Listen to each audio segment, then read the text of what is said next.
Welcome back to Soldier Field. The Bears may have won last week, but the coaches asked the team all week, how did we look when we won? The answer around the building, not good enough, which is why the Bears' mantra this week was, we need more. Bears defensive coordinator Mel Tucker said the biggest difference he sees between a team is week 1 and week 2, and nobody wants to see that difference more than Vikings head coach Leslie Frazier, who said, we don't feel a sense of panic, but we definitely feel a sense of urgency.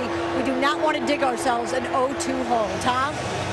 Laura, thank you so very much. Leslie Frazier led the Vikings to the playoffs in just his second full season as head coach.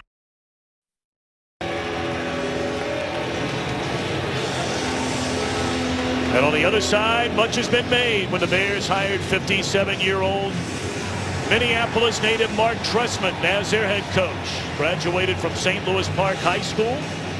In fact, he was inducted into that school's Hall of Fame just this week. His mom and dad accepting that award on his behalf. So congratulations.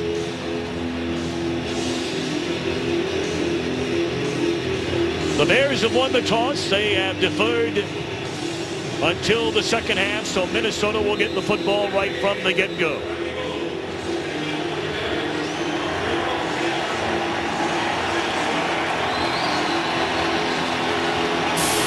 Cordero Patterson, the rookie, waiting back in his own end zone, and he will bring it out 5 yards from the end zone. And he's out across the 20 to the 30.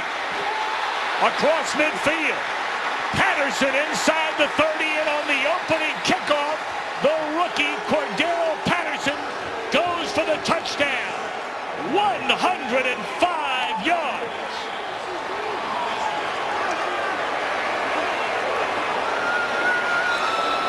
When they took Cordero Patterson in the first round of this last year's draft, they envisioned a Percy Harvin presence. Now, he only had the one return last week against Detroit, but what you just saw was the explosive athleticism that had Minnesota take him one of 3 first-round draft choices because the impact he could have in a game just like that. What a start for Minnesota. Now the point after from Blair Walsh. 13 seconds into this game, and the Minnesota Vikings have jumped in front 7-0.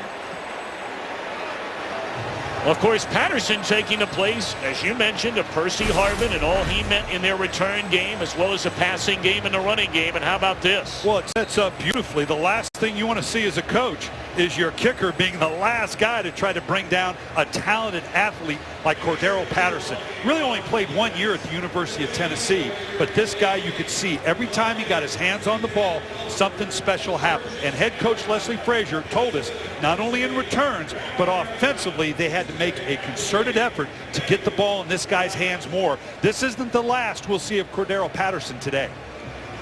Well, you talk about getting off to a quick start. We saw Minnesota their first play from scrimmage last week. Adrian Peterson breaking loose for 78 yards and a touchdown. And now on the opening kickoff today, it is Patterson giving Minnesota the 7-0 lead. And we saw a Detroit Lion team for the rest of the game kind of hem in Adrian Peterson. And right now, Mark Trestman, remember how they got behind early last week against Cincinnati, is going to have to draw on that experience, say, hey guys, we've been here, we're okay here. But by the way, let's not let that happen again. Of course, Devin Hester is the greatest all-time return man, kick return man in the history of the NFL.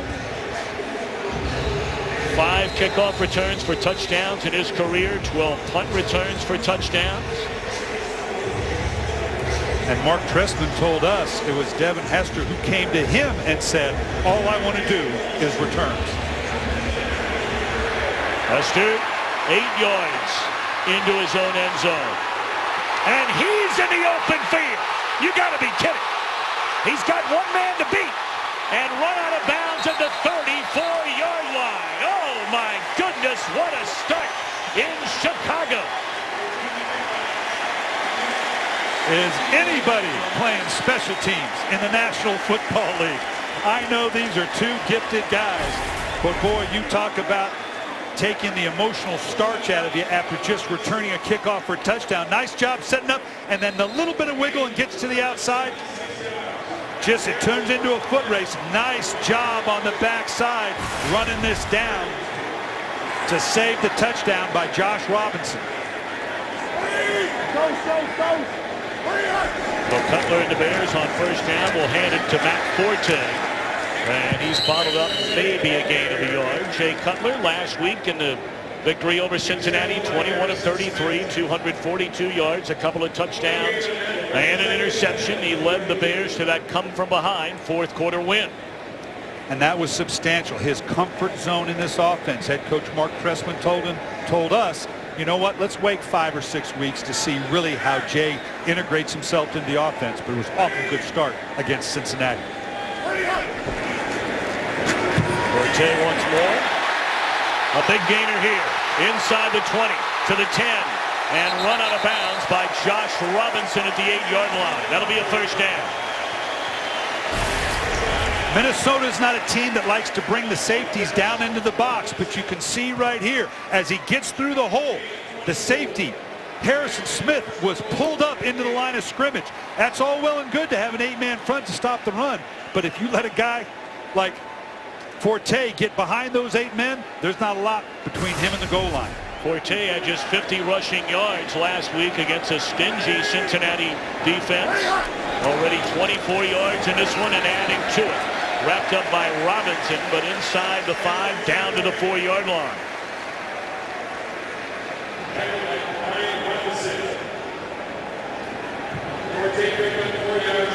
And this is the Chicago offense, and last week 3 possessions inside the red zone, coming away with 3 touchdowns. And one of the things about this Chicago Bear offense compared to years in the past, their willingness to stick with the run, particularly in the red zone. And when you have a versatile back like Matt Forte, that gives you a lot of options, particularly down in here inside the 10. First attempt for Cutler. Forte denied the end zone. Jamarcus Sanford and Chris Cook saying no. And the tackle just inside the 2. It brings up 3rd and goal. And we're going to see more of this out of Matt Forte. When he came into the league, he had 60+ receptions his rookie year to go with his dynamic running style. That kind of tailed off the last couple years.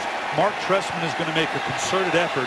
He thought Matt Forte ought to have 60 to 70 receptions on the year come the end of the season. Butler out of the shotgun inside the 2 on 3rd and goal. Touchdown, Martellus Bennett.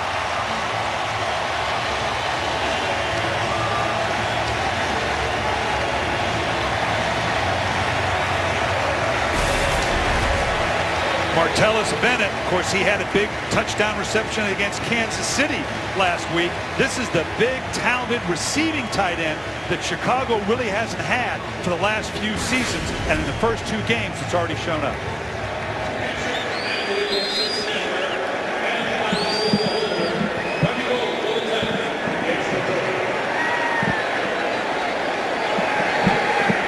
One after now by Robbie Gould is good. My, oh my. Not even 3 minutes into this one. A kickoff return for a touchdown by Patterson. And the Bears answer after the big return by Hester. Today's game on Fox is sponsored by Southwest Airlines. Find our fares online only at southwest.com. So much for weather conditions. Playing a factor early on in this one. Yeah, we thought that was going to be a big factor in the game. Well, so far, it's just a factor for the special teams guys that can't get the footing to make the tackle.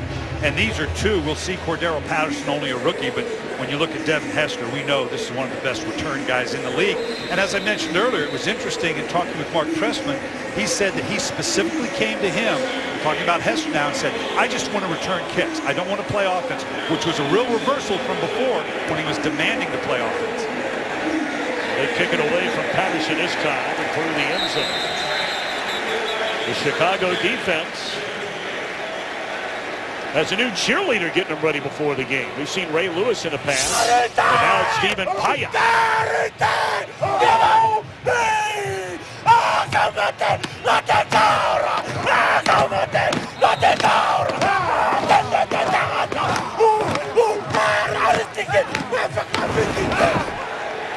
How about that, Coach? I'm not going down there.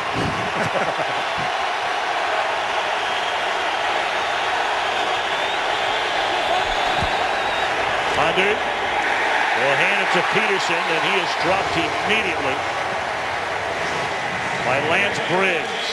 Briggs in his 11th season, a 7-time Pro Bowler. Number 7 Ponder had a rough opening weekend in Detroit.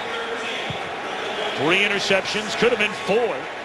One was called back that went for a touchdown by DeAndre Levy after the block by Ndamukong Suh, which got him tagged with a $100,000 fine from the league on John Sullivan, who is in the starting lineup at center for Minnesota. Good to see him back. Ponder to throw, rolling to his left, and just throws it away.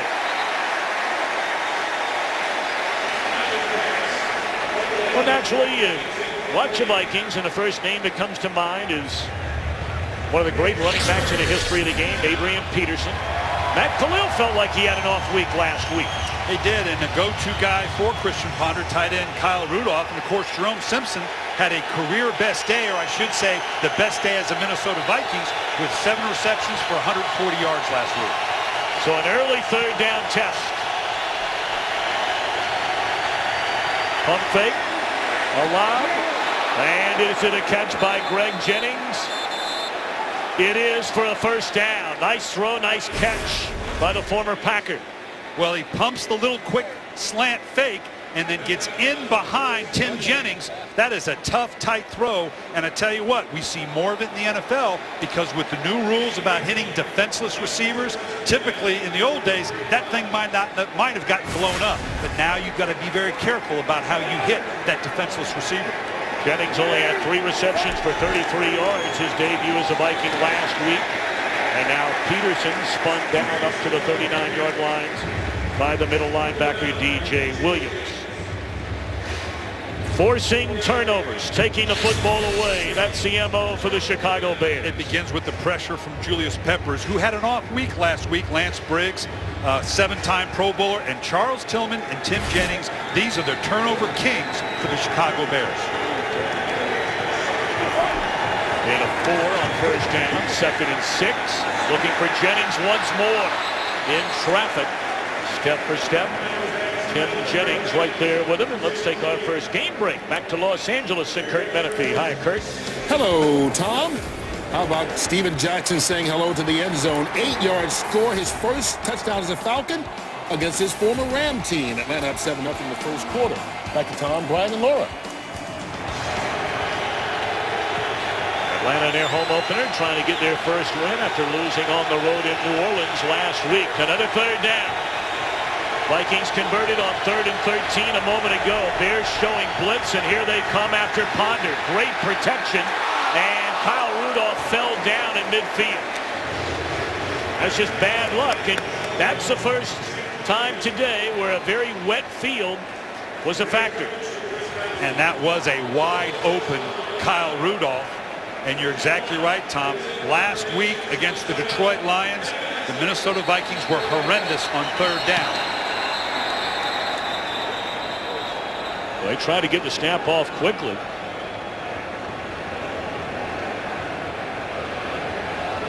Charles Tillman was limping off the field, and the officials wanted to make sure that the injured man could get off the field. And you wonder if Tillman's not still being bothered by the knee, which prevented him from practicing this entire week.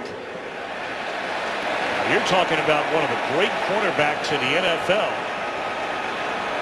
Been in the Pro Bowl each of the last 2 years. Tillman and Briggs, the 2 longest tenured players on this Chicago team. They go back to the Dick Duran era. And like I said, takeaways are in the DNA of this team, and in no small part due to a player like Charles Tillman who has been through the multiple coordinators, multiple systems, and yet they still have this aggressive takeaway mentality. Jeff Locke, the rookie punter out of UCLA, angles to the sideline. Devin Hester will let it bounce, takes a Minnesota bounce. Still rolling inside the 10 and down at the 7. We are rolling early on in the Windy City. The Vikings and the Bears tied at 7. Today's game is sponsored by Bud Light, official beer sponsor of the NFL. Chicago with the football inside the 10-yard line. A 7-7 score. We'd like to apologize for some technical difficulties we've had early on here today. From Soldier Field, we have a lot of folks working very hard to get them straightened out. A little delay to Forte. Slips one tackle from Smith and is able to cross the 10 and get up to the 12-yard line. Now, we know Charles Tillman for taking the football away from the opposition. Laura, we did not know he takes away sideline reporters from getting run over.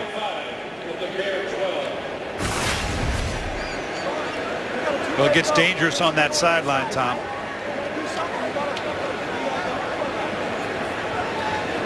I think Laura Oakland is just now getting rid of that feeling you have when you nearly run into somebody in a car. You slam on those brakes in the last second. So they're just saving her from getting hit. Back to the big tight end, Martellus Bennett. And he has a first down up to the 18-yard line. Laura, you okay down there? I'm fine, because not only is he a great player, how chivalrous is Charles Tillman? That's what he's worrying about, is saving the sideline reporter while his knee's getting checked out, which it is his right knee. That's what trainers were looking at. The good news is not a lot of touching, more talking about it. He's been running on the sidelines. You can see he's back sitting on the bench, and right now it looks pretty good, but it was the right knee, the one thing the Bears do not want to have anything happen to him. Well, thank you. Cutler on first down and hit from behind as he threw, able to complete it. Out of the backfield to Forte and up to the 24-yard line. Allen right on his heels. All right, here's Jared Allen coming off the edge. This is the type of thing that obviously the Vikings are looking for. I mentioned earlier that if the Vikings can get pressure on Jay Cutler with their four-man front, they're going to be good. But if they have to bring the safeties and the linebackers down and include them in the pressure, the Vikings want to stay in a high two-deep zone. But if they have to stop the run with the eighth guy in the box or bring pressure, that's going to create some of the one-on-one matchups that Jay Cutler's going to look for on the outside. Forte, a very busy man, trying to cut it back, lost his footing. And maybe got back to the line of scrimmage, so a third down coming up for Chicago. You know, we appreciate Laura being life and limb down there. The only thing I have to worry about in this booth is when you shoot me one of those looks when I make a mistake, like I did saying that Martellus Bennett had a touchdown against Kansas City when it was Cincinnati. I think she's got the safer bet than me. I would never do such a thing. No, those eyes shoot over at me, man. They Lord could go knows, right through. I've been kicking them all around myself. So here we go on third down and 5. They need to get up to the 28-yard line. You always want to know where Brandon Marshall is on third down for the Bears.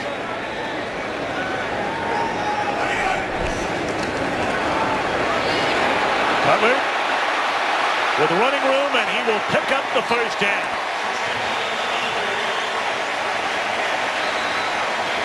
Of course, with all the times he has been chased since coming to the Bears, and he has been sacked with such unbelievable frequency, Cutler has always been a pretty good running quarterback. He is. He's nimble in the pocket. He's got better speed than you think. Now, he doesn't have RG3 or Michael Vick type speed, but he can get himself out of trouble and get those coveted third downs.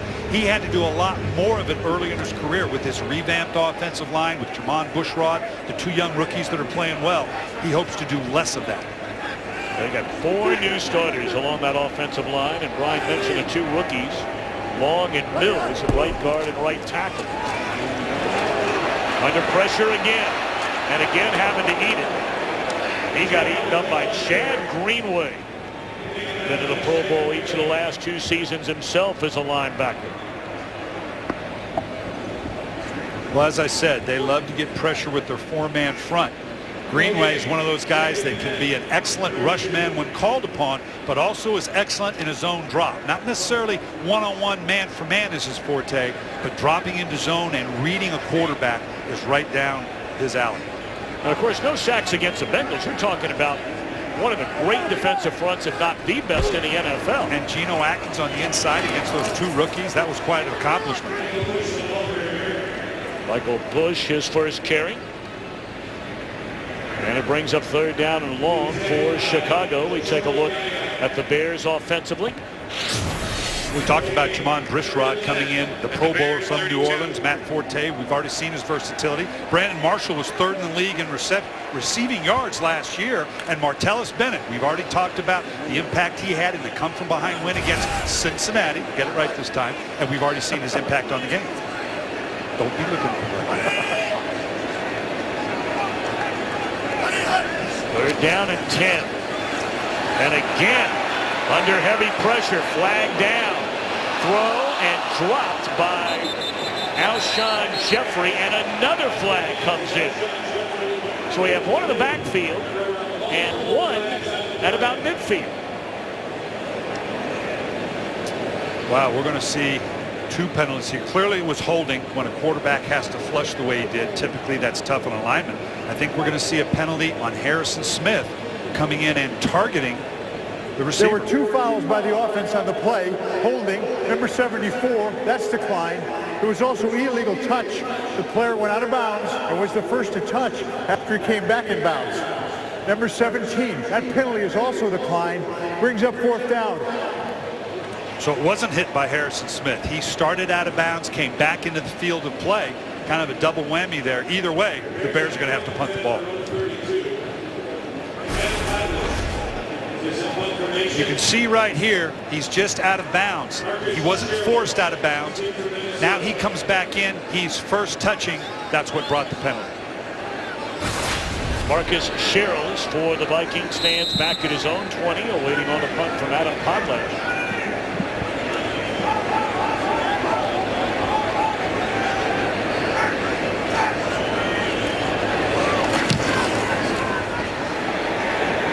Fair catch right at the 20-yard mark. 5:13 to play in the opening quarter. We're tied at 7. Today's game is sponsored by Lowe's. Lowe's, never stop improving. By Lexus, introducing a car designed with one purpose, to stand apart. The all-new 2014 Lexus IS. And by Microsoft Surface. Click in and do more. Welcome back to Soldier Field in Chicago. Great to have you with us. Week 2 of the National Football League 2013 season. And Coach, we're back-to-back weekends inside the NFC North. And we talked about before, this may be top to bottom, in my opinion, the best division in football, because really you can't pigeonhole any one team. We're talking about a 10-6 Viking team last year, a 10-6 Chicago Bear team, a Detroit Lion team who 2 years ago was in the playoffs, and of course you have the Green Bay Packers. So I don't know how you handicap this division, because right now it's wide open in my book. Detroit very impressive last week, and they will be playing later today in Arizona. Peterson still on his feet, lunges forward. That'll be a gain of close to 4 for Adrian Peterson. And a devastating knee injury in 2011. Returned in spectacular fashion last year, coming up 8 yards short of breaking Eric Dickerson's single-season rushing record. And you see in his career 109 yards per game average against the Bears.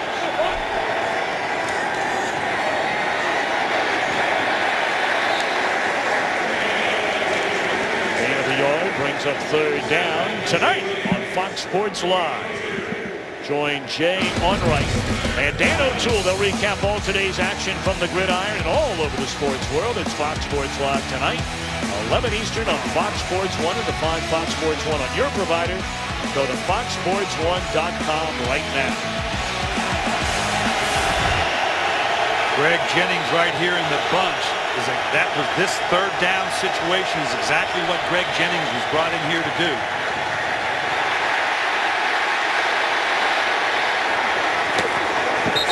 Ponder delivered a hit, took a hit from Briggs.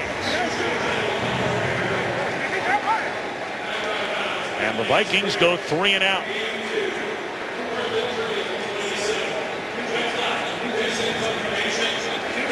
Well, if I'm the Minnesota Vikings, I'm thinking heavily about directionally punting away from Devin Hester. Lock unloads here. Penalty flag down. His first punt went 58 yards. Hester from the 25 and just nowhere to go. But we wait on a penalty.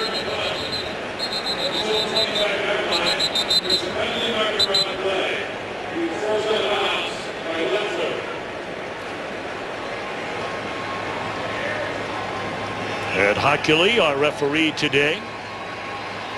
That flag came early. There had to be some type of quick hold or an alignment problem for the flag to come out that quick.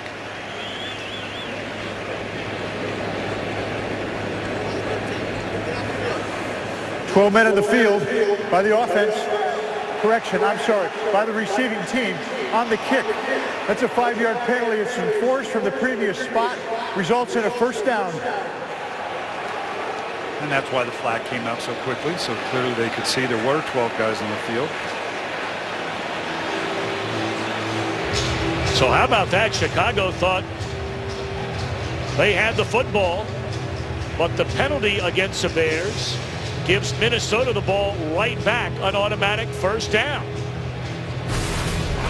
Well, there's a bunch of them because they, excuse me, I got the wrong one here. But they've got all sorts of guys here. I'm going to run out of numbers. I don't think this thing goes up that high. They just, and in the transition, you can see the guys coming off obviously didn't get off quick enough.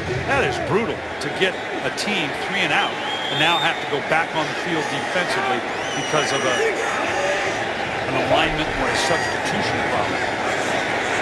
Peterson on first down up across the 35 to the 36. Of course, the Bears were the one that took advantage of that sort of sloppiness against a Bengal team last week that, for all intents and purposes, walked out of here feeling like they gave one away. And in our game, these same Minnesota Vikings should have taken advantage of all the miscues of the Detroit Lions with multiple penalties and fouls that could have put them at risk and could have gotten them a road win in Detroit.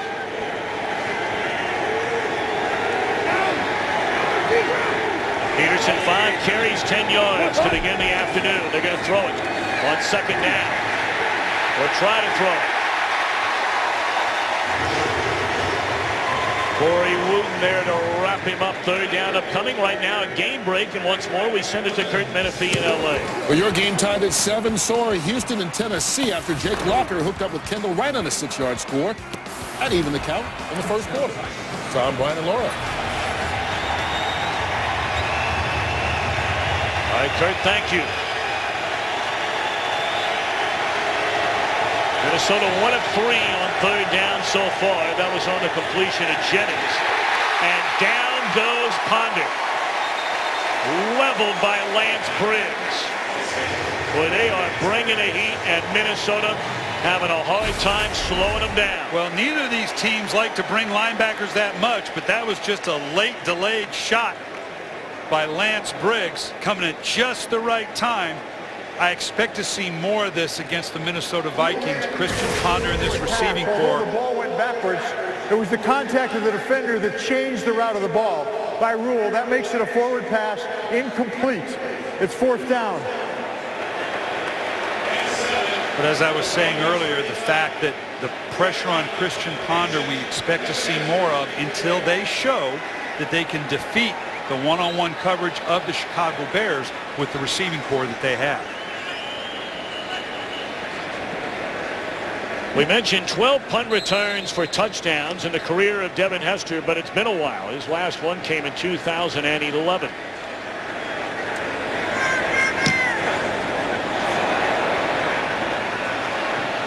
Let this one bounce, and once more, not a wise decision by the veteran Hester.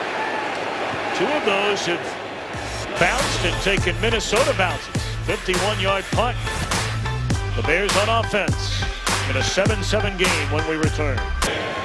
Opening kickoff return for a touchdown by Cordero Patterson. Devin Hester, a big return on the ensuing kickoff, helping Chicago eventually to score a touchdown on the pass to Martellus Bennett. Wyatt sends in. Bennett with a first down catch up to the 28-yard line. Well, we've already seen in this game how the presence of the tight end in Martellus Bennett, what a difference it's made for Jay Cutler. Last year, Brandon Marshall was almost exclusively the only guy that Jay Cutler could go to. But the ascension of Alshon Jeffrey at wide receiver, picking up Martellus Bennett in the offseason, and of course the offensive line we've already talked about. This Bear team is significantly different than it was in years past. 14-yard gain on a completion of Bennett, who they feel is their best receiving tight end since they had Greg Olsen here back in 2010. And they hand it to Jeffrey. on the end around. And he's into the open field with Sanford to beat. And he runs him out of bounds at the 34-yard line. You're just going to see this reverse coming over the top by Jeffrey, and we're seeing now the speed to go with the size of Alshon Jeffrey. With he and Marshall and Bennett, we're talking about guys that are 6'4", 6'5", 6'6". Look at this pull away here. Sanford barely catches up with him and able to push him out of bounds. 38-yard run for Jeffrey. Cutler to throw on first down from the 35. Looking for Marshall. Touchdown.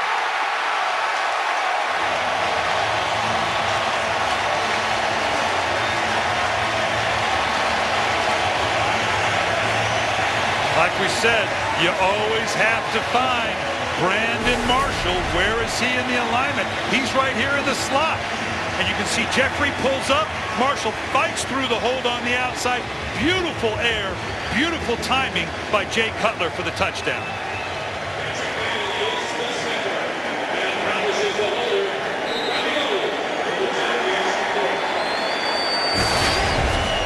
Marshall, his first season as a Bear, set franchise records, 118 receptions for 1,500+ yards.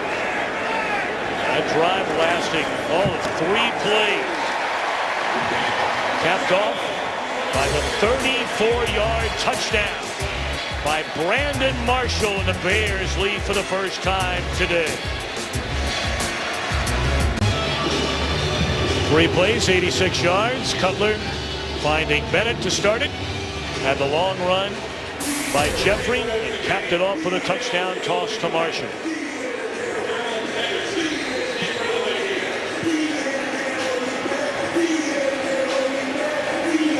So a little more than a minute to play here in the opening quarter.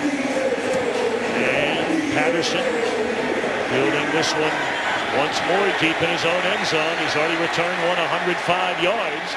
And not much room here, and a flag comes in late.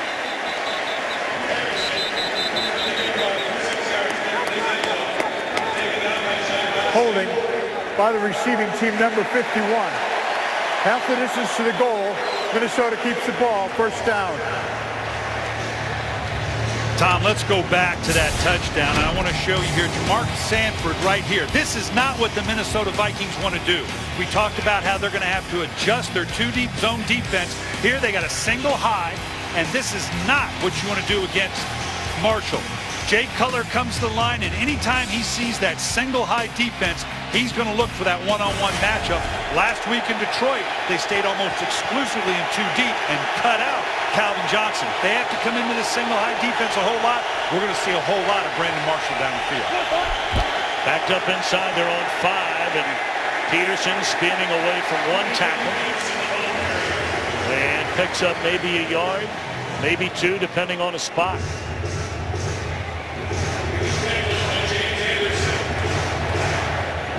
Chicago's doing a nice job on Peterson. We saw it last week, Tom, after Peterson cranked off 78 yards for a touchdown on the opening run.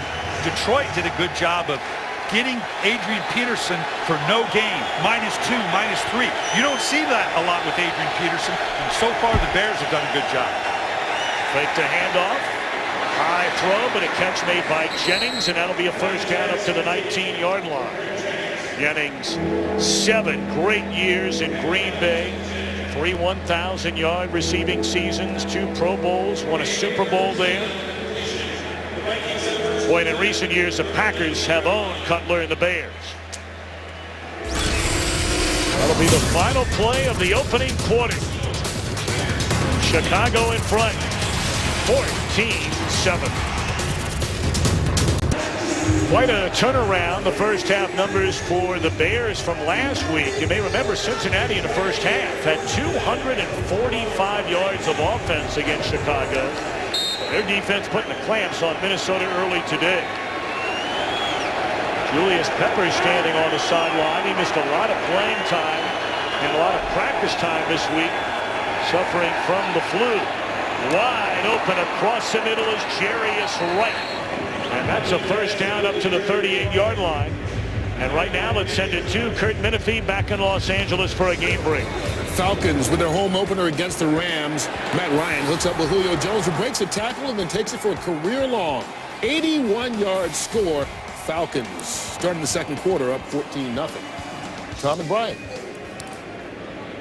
All right, Kurt, we have an injured Chicago Bear. Their strong safety, Major Wright, was in coverage and made the tackle on Jarius Wright, no relation.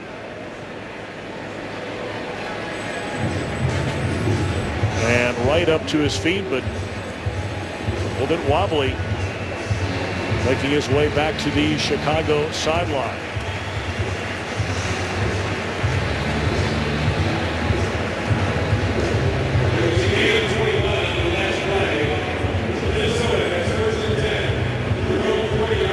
Yeah, you can tell by the look in his eye, he's going to go through the concussion protocol the league has in place right now, because obviously he's a little shook up. See number 20 coming into your screen, Craig Stelz. Played in 61 games since coming into the league as a 4th-round pick in 2008 out of LSU.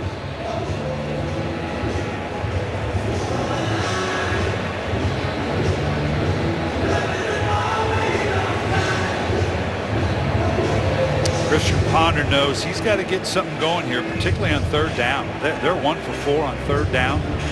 Last week they were 2 of 10. They really couldn't get anything sustained. This is pretty good field position for them. He's going to have to convert on a couple 3rd downs if they want to pull this thing even with the Bears.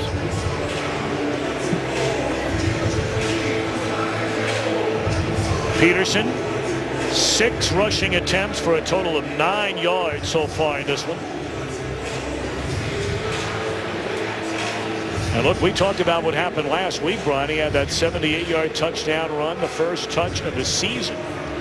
His next 17 carries, 15 yards. They need to get him going. Wanted to throw it. Well, he's lucky that wasn't intercepted. Had an eye on Zach Line.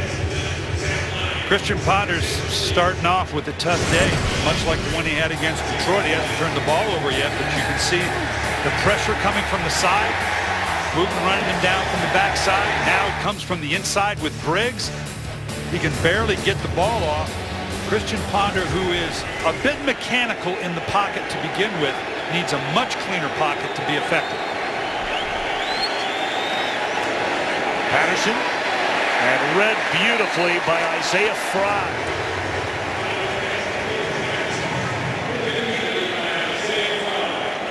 Fry replacing the injured Kelvin Hayden, who went down with a torn hamstring during training camp. A big blow to the Bears. They liked having Hayden as that nickel corner. And this is the kind of 3rd down they got to stay away from. Last week against the Lions, they were 0 for 5 in 3rd downs longer than 7 yards. 1 for 4 overall on 3rd down today. And that appeared to be Khalil. Start offense, number 75, 5-yard penalty. It's 3rd down. Send it downstairs to Laura Oakman. Tom, we just watched Major Wright walk off the field shaken up. He has walked into the locker room. The Bears are evaluating him for a concussion. Major Wright and Conti, they have started the last 23 games together as the starting safeties after all the shuffling Lovie Smith did at those 2 positions. 3rd and 15. Ponder, the underhand feed to Rudolph incomplete. Or rather to Gerhardt incomplete. And Minnesota has to punt.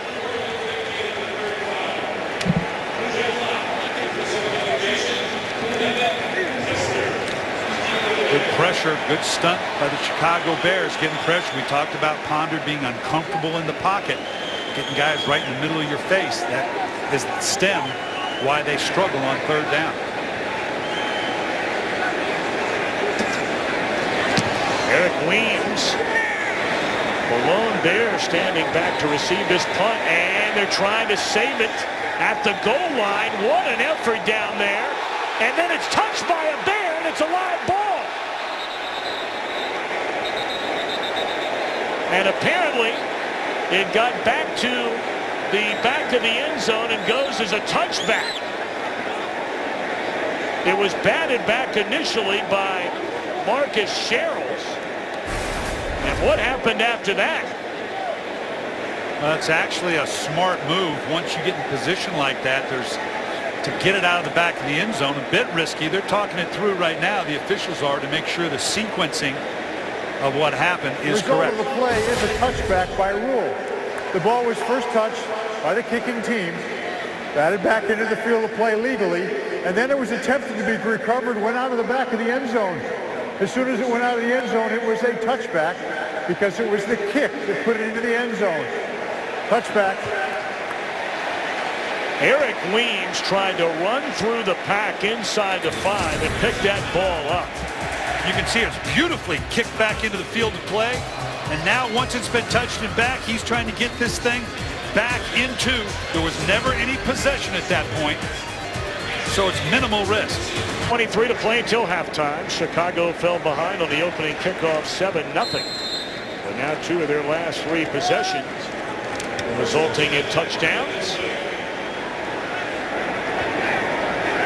And a 7-point Bears lead. Fortunate to have the football first down from their own 20-yard line after the near disaster on the punt a moment ago. Forte a gain of 5, and Kurt Finneman is standing by in Los Angeles once more for a game break. How about Aaron Rodgers? 200 yards and 2 touchdowns, and it's still early in the second quarter. That one to Jordy Nelson, 14 yards, put him up 17-0 over the Skins. Tom, Brian, and Laura. I don't know if I'm the Washington Redskins with a rusty RG3 that desperately need to get on the board. I don't know that I'd want to go to Lambeau Field against a Packer team that is equally 0-1. They look pretty good. I was curious your thoughts, Brian, after this play about the start of Philadelphia.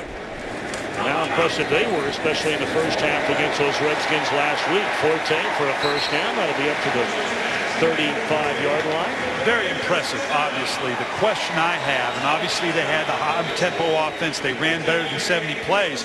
Michael Vick got knocked down 20-plus times in that game. That's going to be the key. Can he not turn the ball over? Can he stay healthy with the high-paced offense? It's great to have high-paced offense, but if it means your quarterback's going to get knocked down a whole bunch, that's going to be problematic moving down the year. And Philadelphia trailing early on at home. Their home opener today, 10-3 against San Diego.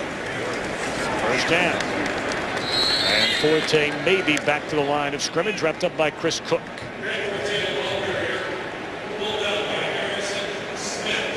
Mark Trestman's done an excellent job with this Bears offense. And again, one of the things worth noting, Jay Cutler, who's been through 7 different coordinators in his career, the thing he's loving now is that the play caller is the head coach. It's one-stop shopping. Not that it's bad to have a defensive-minded head coach as the head coach or your coordinators calling the play and the head coach is not, but there's direct line of communication from the top guy, Mark Trestman, to his quarterback, Jay Cutler. Cutler 7 for his first 8 of his first 9. But that one did not fool Minnesota defensively a little bit. That was Marvin Mitchell in coverage and on a tackle. And, you know, they refer to him as a quarterback whisperer. Barney Kosar, going back to his days in Cleveland. Steve Young, the top-rated passer while Trestman was there. Jake Plummer in Arizona.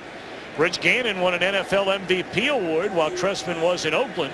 And then Anthony Calvillo was in the CFL where Trestman won a pair of Grey Cup championships. With a 40-year-old quarterback. That's pretty good. Good bang, good bang.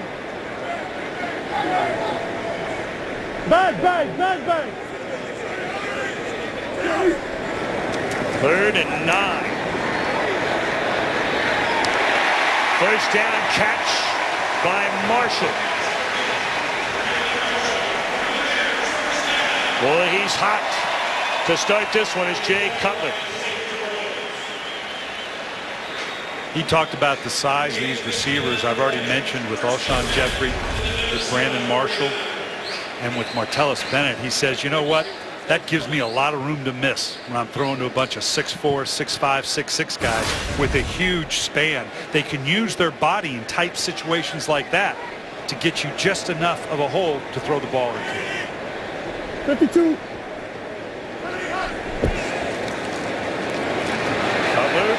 tiptoeing out of trouble and lays it off to Marshall. It's a pretty good pickup on first down to the 43-yard line. Be a gain of, we'll call it 6, 2nd and 4 coming up for the Bears. We talked about the no sacks last week against Cincinnati, Tom, and when you start 2 rookies on the right side, that's saying a mouthful. They're holding up pretty good today. There's some pressure on Cutler. We've seen him have to flush out of the pocket a couple times, and it really comes down to communication. You can see here Kyle Long really relies on Garza to tell him what to do, and then he turns out and tells Mills what he's supposed to do. 98, 52, 50.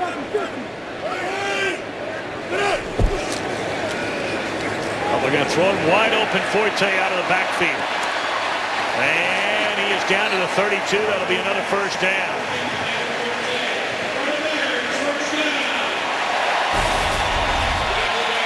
You're going to see Forte just chipping his way out of the backfield. Just get a wide release. Jay Cutler seeing down the field the coverage that he knew the play was dead down the field. That's maybe the biggest difference we might see in Jay Cutler here in this offense. He knew the coverage was not going to give him the throw down the field. The O.J. Cutler may have held on to it and forced it down the field, but he knew dropping the ball off to Matt Forte. You can see right here, this is a pretty good day. That really wasn't necessarily a screen, but it was as good as a screen, slipping it out of the backfield. And of course, all those yards last week chalked up by Reggie Bush coming out of the backfield. Had 91 yards rushing, but 101 receiving yards. Even Joy Bell out of the backfield had 5 catches for 67 yards. And don't think looking at that film didn't affect the Bears in looking at how they might deploy Matt Forte with the big day that Reggie Bush had against these Vikings.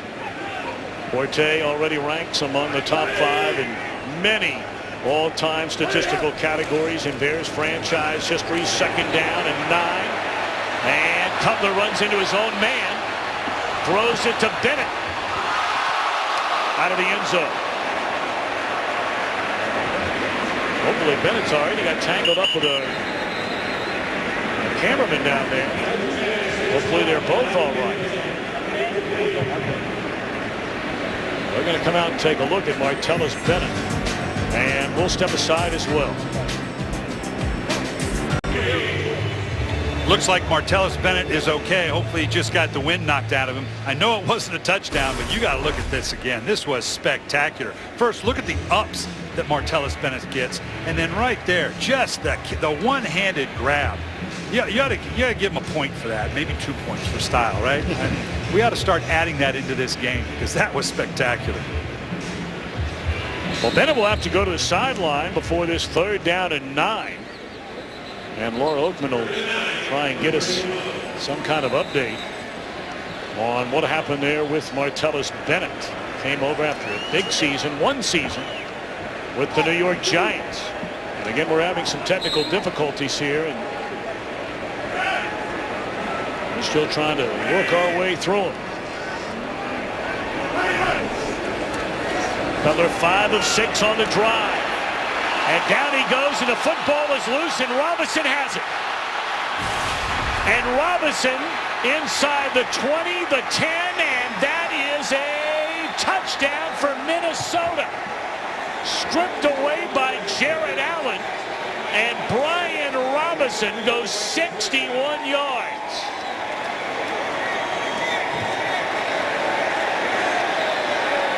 Robinson, the man this week who said, I know Leslie Frazier won't like it, but this is a must-win game for our team. Well, this is just classic Jared Allen coming up with a big sack at just the right time. We talked about the front 4 of the Minnesota Vikings maybe being the strength of this defense, their ability to put on pressure, and no better than the 2 outside guys with Jared Allen and number 96, Brian Robinson. 2 big athletes. These guys get their hands up. It's a tough passing lane. Boy, you talk about change the emotion of a game. Point after is good. So Allen to strip. Robinson goes the distance. Officially a 61-yard touchdown run.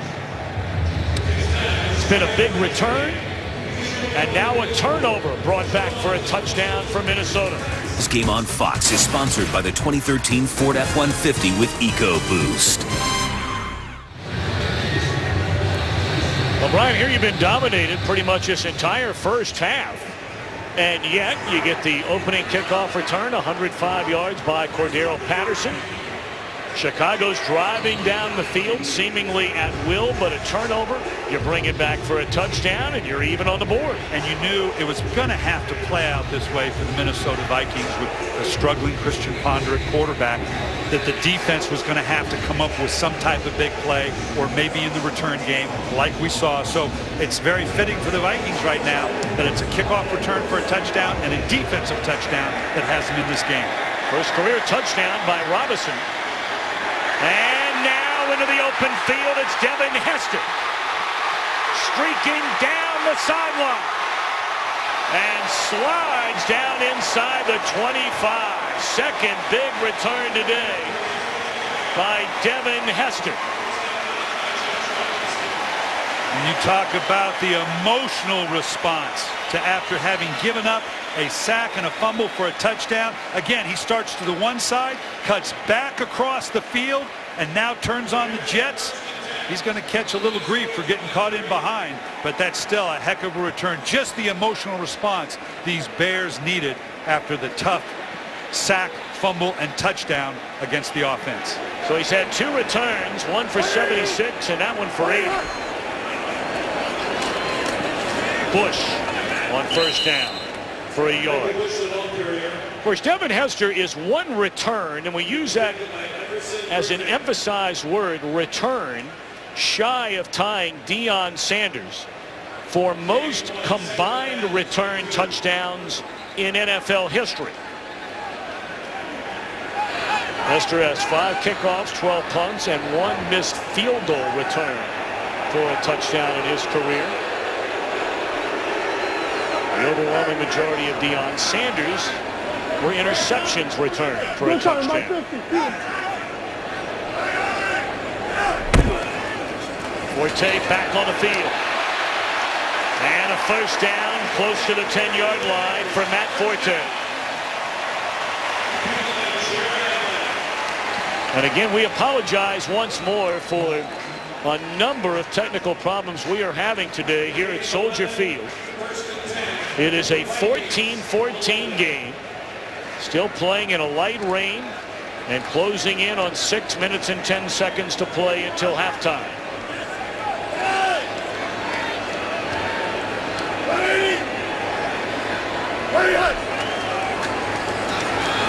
Forte inside the 5, down to the 3-yard line. Boy, he's a smooth runner, isn't he? You know, we're not able to show you the replays because of our difficulties, but they're having such, or telestrated I should say, this counter game where you see in this instance Kyle Long pulling and kicking out. The quick inside traps and the counter game is where Chicago is making their money right now.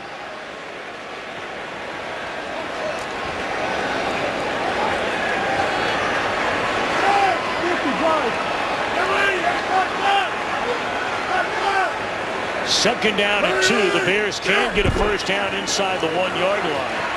And that appears to be exactly what Forte picked up. It is a first down. First and goal. With 5 minutes and 5 seconds to play until halftime. And you have so many options here for Jay Cutler. They're bringing in their big package now. A whole bunch of big tight ends to go with Martellus Bennett. Looks like they're going to get a pure goal line alignment with 3 tight ends and either pound their way in or play fake and throw a quick flat to the fullback or the back of the end zone with the tight end. And they have Bush in the eye. They fake it to him. Batted in the air and intercepted by Kevin Williams. Absolutely unbelievable.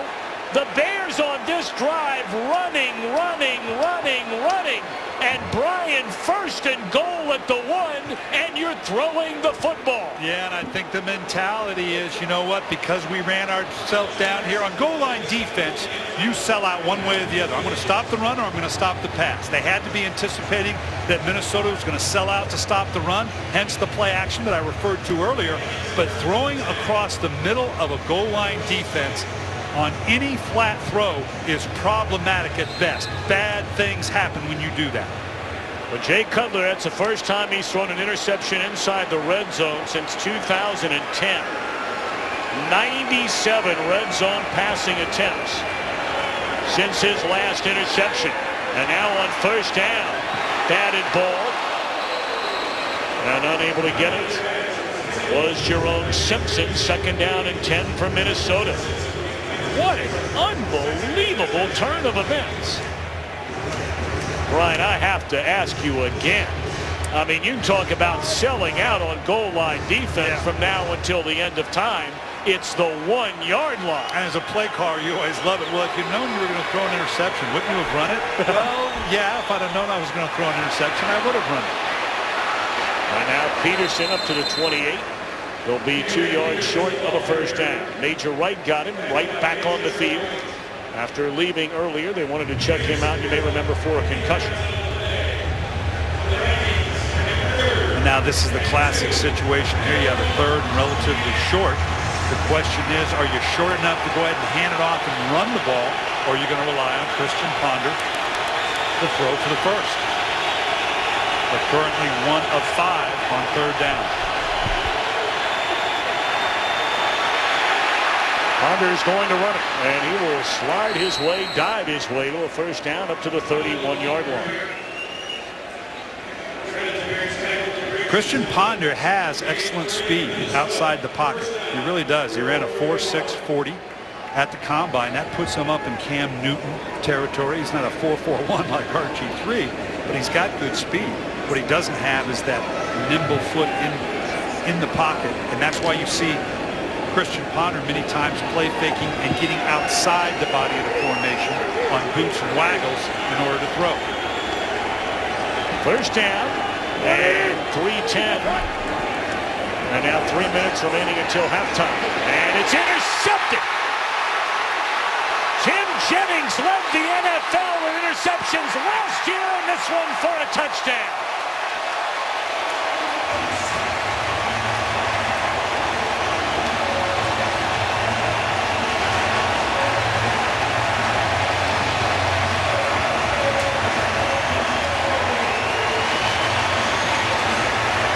Well, outside you can see Jerome Simpson. We said he had a big day last week against Detroit.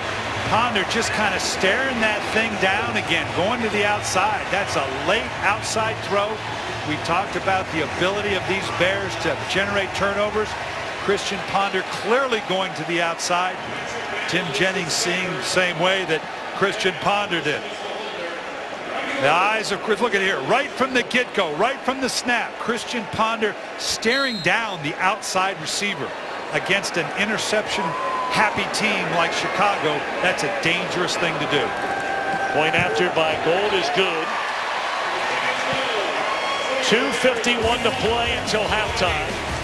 The interception returned for a touchdown by Jennings gives Chicago a 21-14 lead. After the interception return for a touchdown by Jennings. And again, we apologize to all of you at home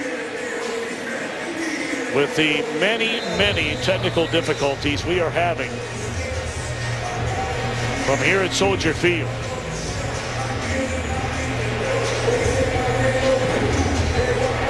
.251 until halftime, and Patterson's already brought one back for a touchdown, and he breaks this one to the outside and up to the 25.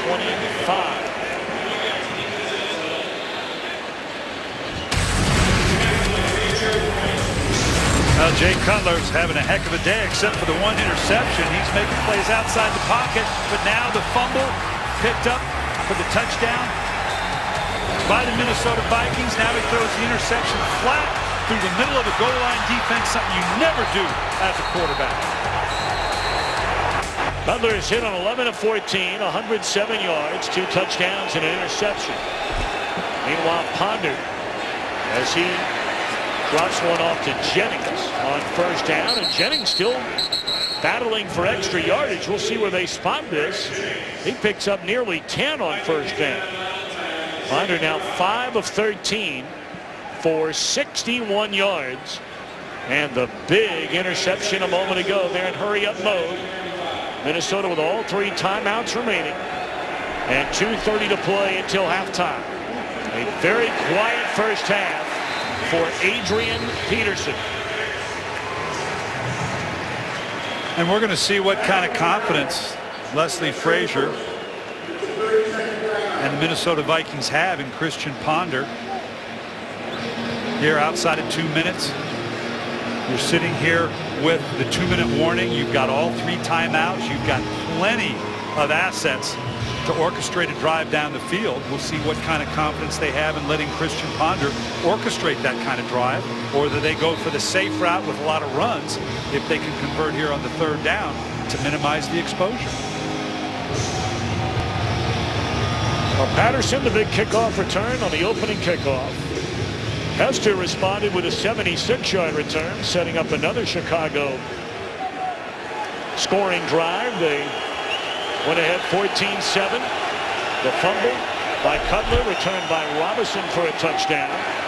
As Peterson will pick up the first down on 3rd and a yard up to the 42-yard line.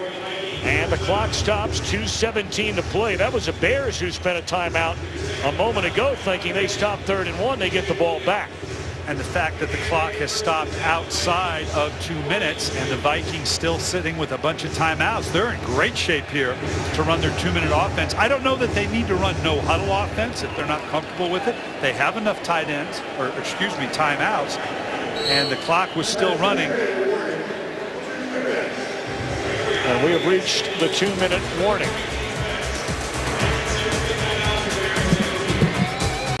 Total domination statistically for Chicago, but it's only a 7-point lead.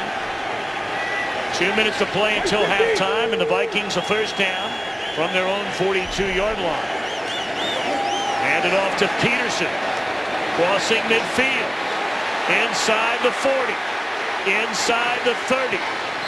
And he will step out of bounds at the 23-yard line. Adrian Peterson, his first big carry of the day. Just run a little delayed draw right here to Adrian Peterson.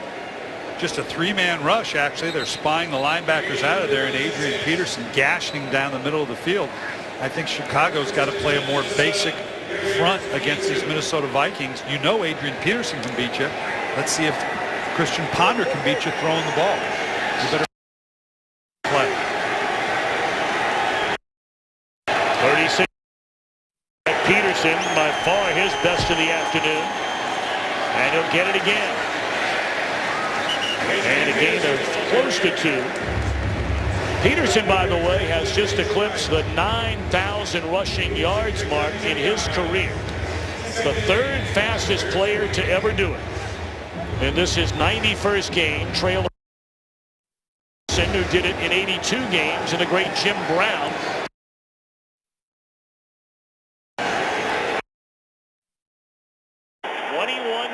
A minute 15 to go.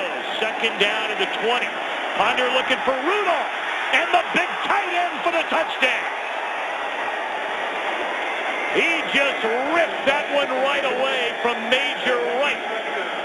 And Rudolph, the Pro Bowl MVP from last year, with his first touchdown here in 2013.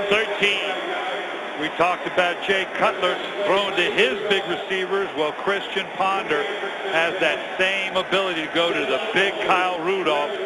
All 6'6" of him. Beautiful throw and catch by Rudolph. Rudolph, a great basketball player during his high school days at Cincinnati's Elder High School. Went on collegiately to Notre Dame, and he's one of the best in the business at tight end in the NFL in a short amount of time. Point after is good to tie the game at 21. Well, this is a beautiful job pulling the ball out of what Major Wright thought he was going to get an interception. There were 12 men in the field by the defense. That 5-yard penalty will be enforced on the kickoff, the try is good. Well, that's insult to injury. A touchdown thrown on you when they thought they were playing Trestman rules in Canada and playing with the extra guy, and the Vikings still come up with a touchdown. Great play by Rudolph. We talked about him being a go-to guy to Christian Ponder, and you got to give Christian Ponder credit for putting the ball up. Here he's just thrown an interception for a touchdown, and now he throws up, which easily could have been an interception. Wright thought he had one, and relying and trusting on his tight end Rudolph to bail him out. Took him 1:40 to go 75 yards on 6 plays. Peterson carrying for 46 yards, and then the 20-yard touchdown catch by Kyle Rudolph to tie the game at 21.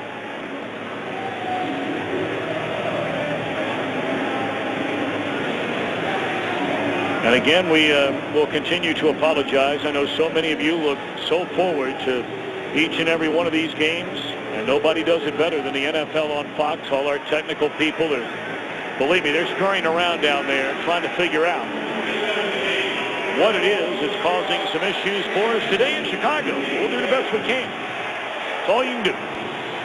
Line up and play. Well, what a game it has been. I mean, we have seen a little bit of just about everything in this one today. So now, Coach Billick, you have an accomplished quarterback who's more than capable of taking you down. Having 2 timeouts remaining. Absolutely, with the 2 timeouts, you may see a draw the first play, trying to get a big play like we saw Minnesota do with Adrian Peterson. But yeah, I can't imagine that Mark Trestman doesn't trust a Jay Cutler to use that 1:11 with the 2 timeouts. You got plenty of time, at least to get down a field goal range.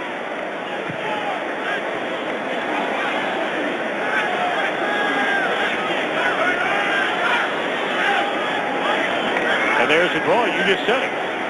But this one snipped out right from the get-go. And that kills you now. Whoop. And if you run the draw, we got a penalty on top of it. This could change the price of poker. We'll stop the clock with 1:01 left. A foul. Unnecessary roughness by the defense, number 33. Came in with his head and hit a player on the ground. 15 yards, first down. Well, I was just about to say that draw that gets snuffed out, that kills you if that's how you're going to start the drive. But that's as good as a 15-yard run now. Now I'm in business. I got a little over. We welcome many of you who lost us. First 3 plays inside the 5, 3 incomplete passes. So now with 2 seconds remaining in a half, Robbie Gould out for a 20-yard field goal try that would give Chicago a 24-21 lead. Oh, he just did sneak it in the left upright. So that's the way a very entertaining first half comes to an end. Once more, we apologize for all of our technical difficulties. I promise you, we'll work to get it better. 24-21, Bears get it to begin the second half. What a half of football we've seen here at Soldier Field in Chicago. The Bears with a 24-21 lead. We invite you to follow your favorite team all season long.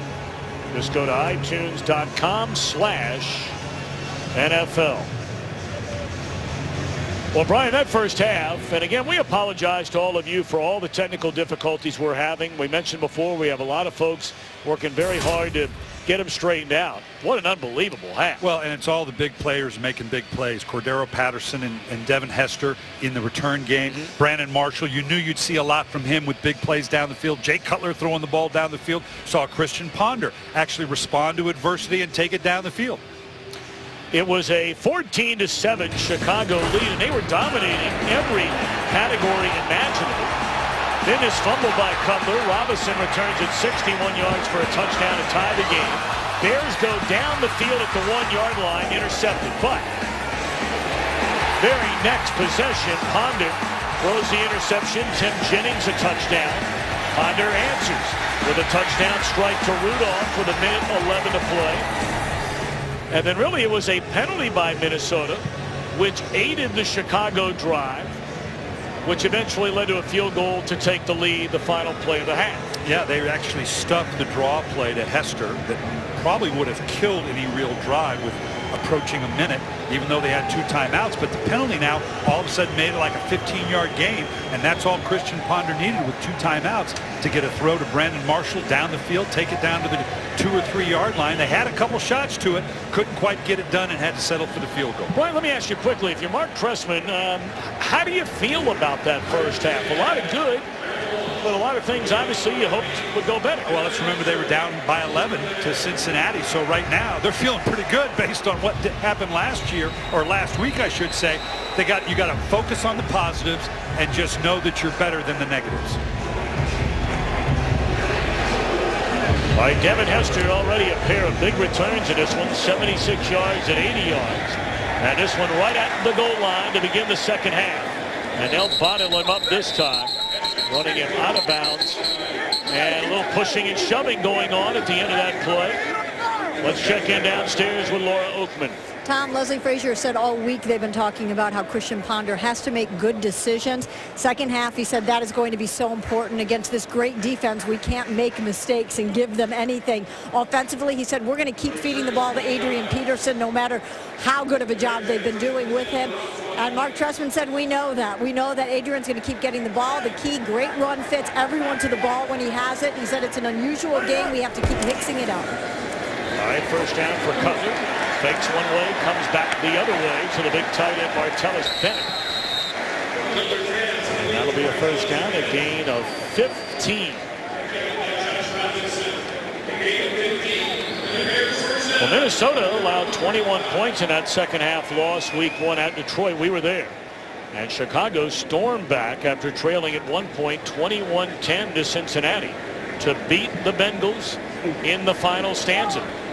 And you got to draw on those experiences on either side of the ball to eliminate the errors that brought about that 21 points if you're Minnesota, and repeat the big comeback or maintain it if you're the Chicago Bears. Well, it worked the first time. It did not fool Jared Allen this time. That went for a 20-yard run by Jeffrey in the first half. Big loss this time. That's just the veteran experience on the outside with Jared Allen. They've run this little ghost reverse and handed it off to Forte 3 times. Jared Allen knows the next time this guy motions in behind, they're probably thinking they can get this reverse, and he was going nowhere. And that is a veteran move, isn't it? Oh, and that's just sheer veteran knowing what's coming down the pike because of what happened before.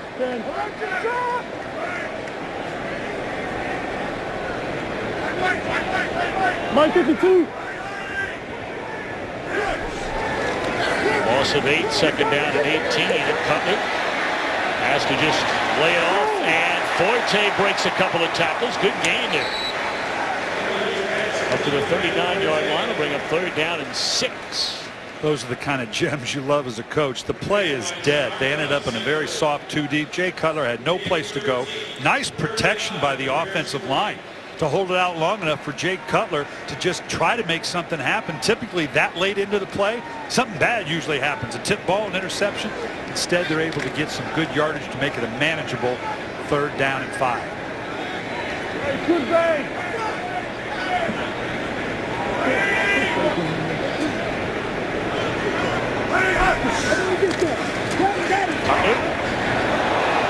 Oh, that easily could have gone the other way. He took a big hit by Robinson. Well, that was clearly a Jay Cutler not on the same page. At the bottom of the screen there is Brandon Marshall. He just went vertical. And Jay Cutler believed he was going to fall off for the comeback. A little bit of a late hit there. Can't tell if Robinson pulled off or not, but not enough to bring about the flag. Unless the punt, and not a good one. We're going to see where they mark this. Still waiting. The official sprinting up the sideline. Still going. Still going. At the 34, Minnesota gets it for the first time after defensive stop. This game on Fox is sponsored by Southwest Airlines. Find our fares online only at southwest.com. By Chevrolet. Check out the all-new Chevy Silverado at the Silverado vs. All event. By Miller Lite, it's not just a good time, it's Miller time. And by DirecTV, if you call yourself a sports fan, you've got to get DirecTV. 24-21, Chicago in front. First possession of the second half here for Christian Ponder and the Vikings, and they give it to Peterson. That'll be a gain of close to 5 on first down.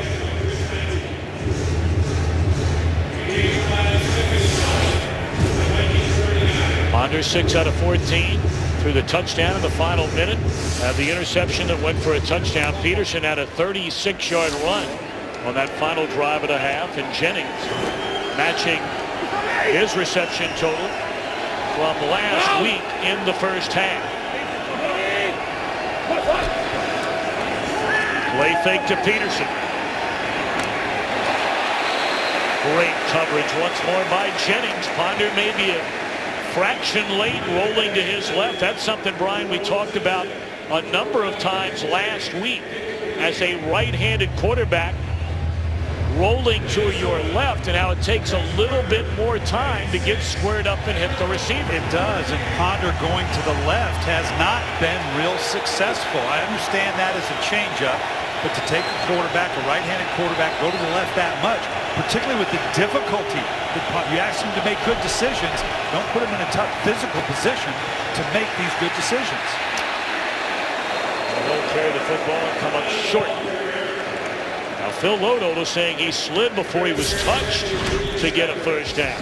Now the play fake to the right, obviously, because this is a tendency breaker. I get that. Now going to the left, watch the mechanics of what Ponder has to do.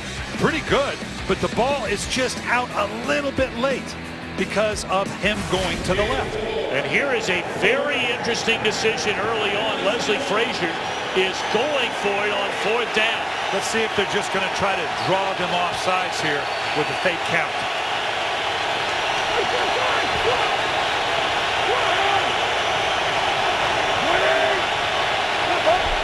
They're going for it. Ponder rolling. Will run, and very close to a first down. He may have gotten it by about a foot. They were looking for John Carlson, the backup tight end, and Chicago had him bottled up. Well, they weren't buying the run play at all. You're right. They had the two tight ends bottled up there. You saw a little of the speed we talked about with Christian Ponder. He knew exactly where he needed to go for that first down, and once he got right to the 45-yard line, he was able to move the chains. Darius Wright in motion, and they give it to Peterson. And the ball is loose. Was stripped out of there in Chicago. Does Chicago have the ball? They're saying Chicago Bears football. That's Corey Wooten who covered it up. Well, now all the Minnesota offensive players are standing on the field. Boy, that's a close one. We're going to have to see that one in slow motion to see if that knee touched down just as it was coming out. We're going to have to see that when we come back. We're going to take a look, and we'll step aside. It is official. It is a fumble. The strip by Nate Collins on Adrian Peterson. So the Bears get the football on the turnover, leading 24-21, 10-15 to play in the third quarter. And the handoff to Forte, stuffed at the line of scrimmage, wrestled down by Jared Allen. Well, we got to go back, and you're going to see right here, just as the ball hits on the hip of the tight end Carlson right there, you can see the ball's out, and you can see his knee is not down, why that led to the call of it being a fumble. Cutler out of the shotgun, a loss of a yard on the handoff. Second and 11, they'll give it to Forte again, and again nowhere to go. Maybe a pickup of half a yard. So third down and nearly 11 coming up for the Bears. We've seen just about everything in this game. Adrian Peterson, maybe one of the strongest handed person. You shake hands with Adrian Peterson, you figure this guy's never going to fumble, and to see a fumble by Adrian Peterson on top of everything else tells you just how strange this game is. Brandon Marshall down here at the bottom of the screen. Always want to know where he is on third down.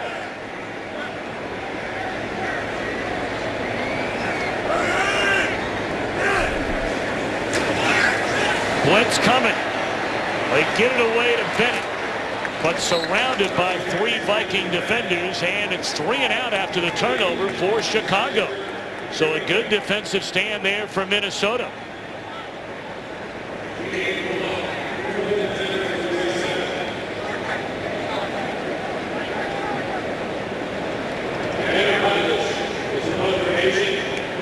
Hodlish on the punt, and Marcus Sherrill standing back inside his own 10-yard line.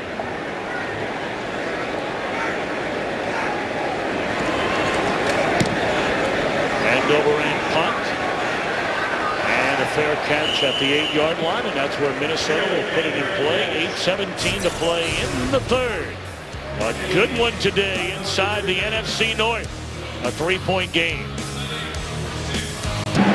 24-21, the Bears in front. Nearly midway through this third quarter from Soldier Field in Chicago. Ponder on first down. Puts it in the hands of the rookie Patterson. And that's a good gain on first down from the 8 all the way out to the 24-yard line. Patterson had just 1 catch, was only on the field for 5 offensive snaps in the season opener.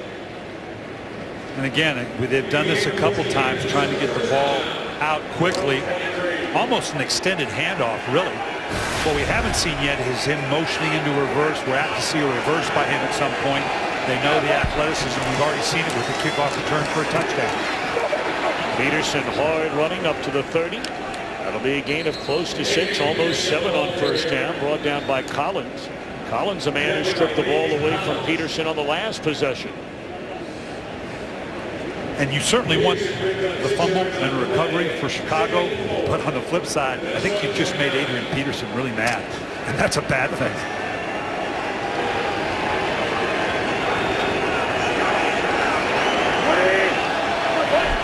They called a gain of 6, so second down and 4. And Peterson close, appears about a yard short of a first down. Right now, let's go back to Los Angeles, a game break, and say hello to Joel Klatt. Hi, Joel. Hey, Tom, after some scary moments in which Malcolm Floyd was carted off the field after a hit to the head, same drive, Phillip Rivers to Eddie Royal into the end zone. 20-10, San Diego up on Philadelphia. Tom, back to you. All right, Joel, thank you very much. We'll keep an eye on that one. Joel will keep us up to date throughout the rest of the day. Third down and a yard. They give it to Peterson, and that's a first down to the 35. This offensive line of Minnesota last week, we talked about Adrian Peterson cranking off that 78-yarder for a touchdown. Really had nothing the rest of the game, and the offensive line kind of put it on their shoulders, beginning with Matt Khalil, who has not had a good preseason, did not have a good first game. They're better than that. This group has stayed intact for the entire season last year. They feel like it's on their shoulders to get Adrian Peterson cranked up and not have these -2, -3-yard gains. Play action. They fake it to Peterson and then throw it to him. And he is spun down up to the 41-yard line. That'll be a gain of 7 on first down. Well, we'd like to remind you every weeknight on Fox Sports 1, join Kurt, Jay, and Mike for Fox Football Daily. Tomorrow they'll be joined by Howie Long to review all today's games and preview the Steelers v. Bengals in the AFC North. Fox Football Daily. Weeknights only on Fox Sports 1. Don't forget they'll also recap college football action over the weekend. A lot of good football during the week. And a college game here at Soldier Field yesterday. Illinois hosting Washington. There's the first carry of this season for Toby Gerhart, former #1 pick out of Stanford, second-round pick out of Stanford, and he picks up a first down. And this is part of the 1-2 punch that Minnesota, if they can stay in this rhythm, this is the game they want to play. Pound, pound, play action fake, maybe make a throw down the field. And it's a close enough game. They're on the road. They're down by 3. This is the kind of game they want to play. They can pound away with Gerhart and Adrian Peterson. This is in their wheelhouse. Play action. And again, right back into the hands of the man that took the initial fake, and that's Gerhart. So he has his first catch of the year, along with his first carry of the year, and right back in there is Peterson for second down. And this is where Christian Ponder has to be careful, because anytime he turns his back to the defense for these play fakes, and it's a good thing to do, because when you run the ball that well, that's the best way to draw out the linebackers. But you're looking kind of blind into the secondary. You got to be careful.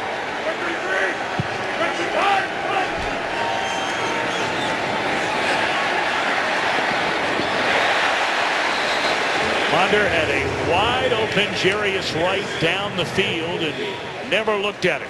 3rd down and 7. And that goes to what I was talking about. When you come out blind, you don't know what the rotation of the defense is. He had no way of knowing that they had dropped a coverage with Wright in behind it. As quickly as he had to step up, the only thing he could see is to get it out of his hands quickly and drop it off to Peterson. 9th play of the drive, 3rd down and 7. Hey, go Raiders, go Raiders! Raiders, go Raiders! They're showing blitz. They get it off. Good protection and a good throw and a catch by Simpson. That is a 1st down and carrying Bears with him to the 14-yard line.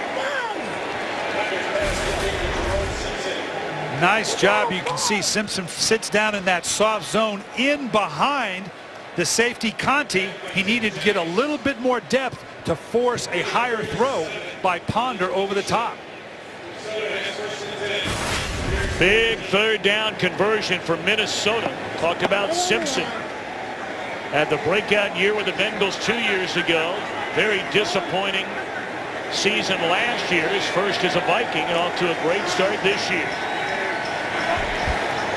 1st down. Peterson bounces it to the outside and wrapped up down to the 10-yard line, a gain of 4.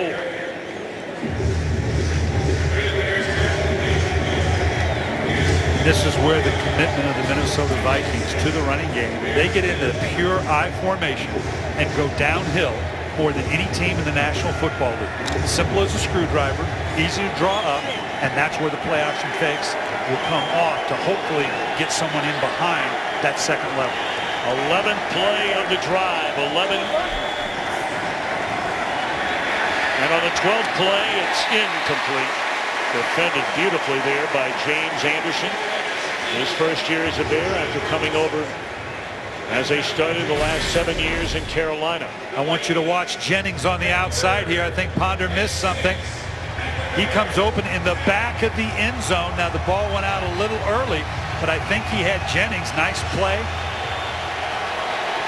But I think he had Jennings in the back of the end zone. 3rd and 6.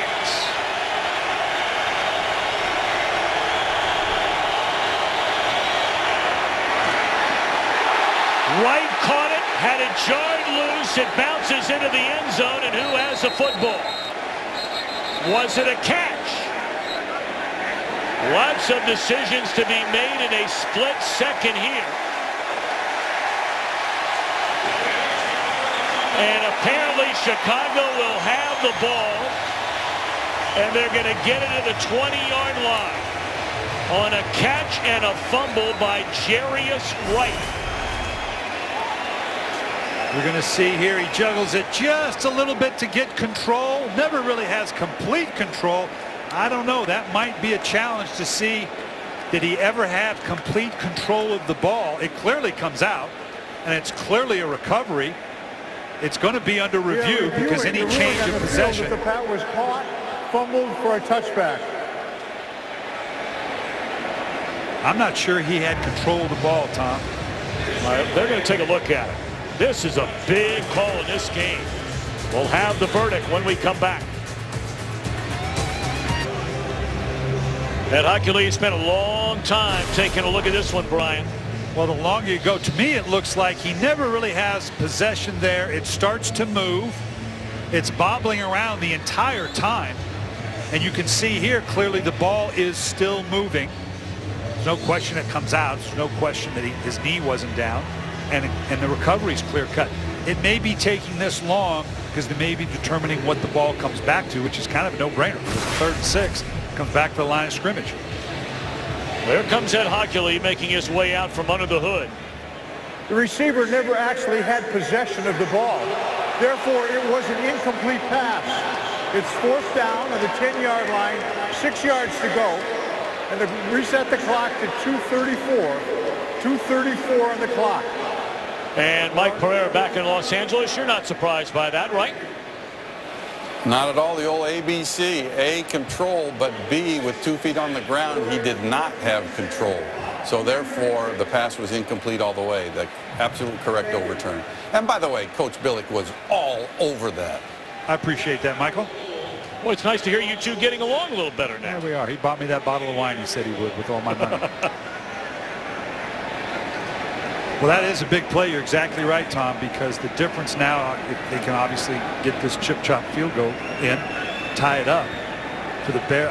What have we not seen in this game? You're not lying. I can't think of a single thing. Week we had seen almost everything. We didn't have the big returns last week.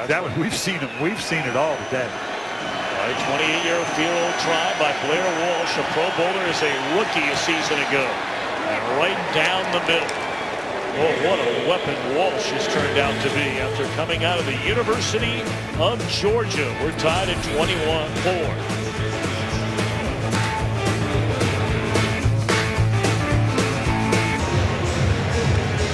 Adrian Peterson, he's looking at the pictures going, how many guys they putting down in this box? That's a whole lot of folks that Chicago's throwing down in there against him.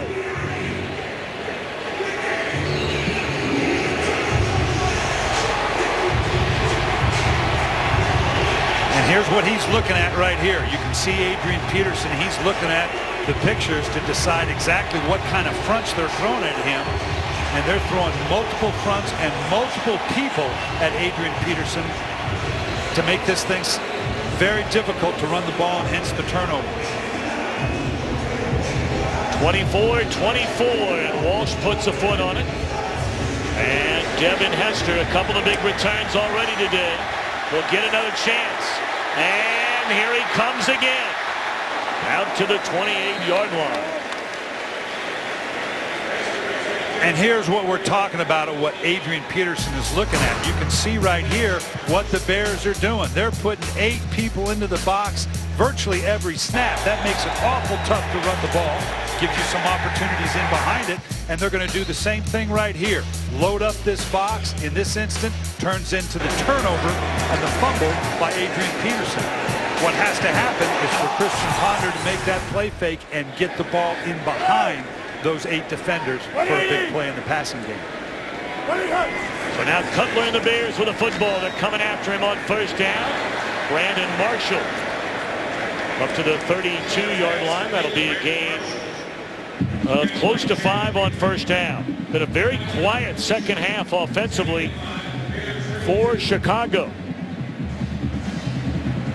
4 plays, 20 yards, had a punt. That was after the turnover, you may remember, on the Adrian Peterson fumble. And then 3 plays for a total of 1 yard, as you see the numbers today for Brandon Marshall.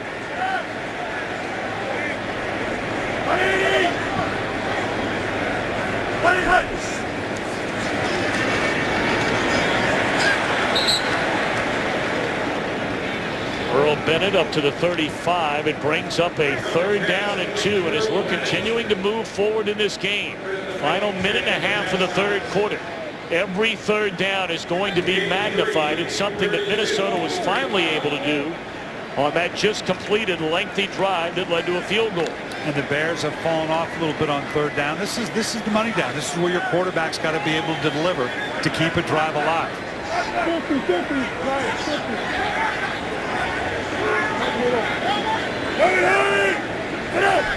0 for their last 4 on 3rd down to the Bears. And that changes here as it's Forte run out of bounds by Jamarcus Sanford, and that is a first down up to the 47-yard line.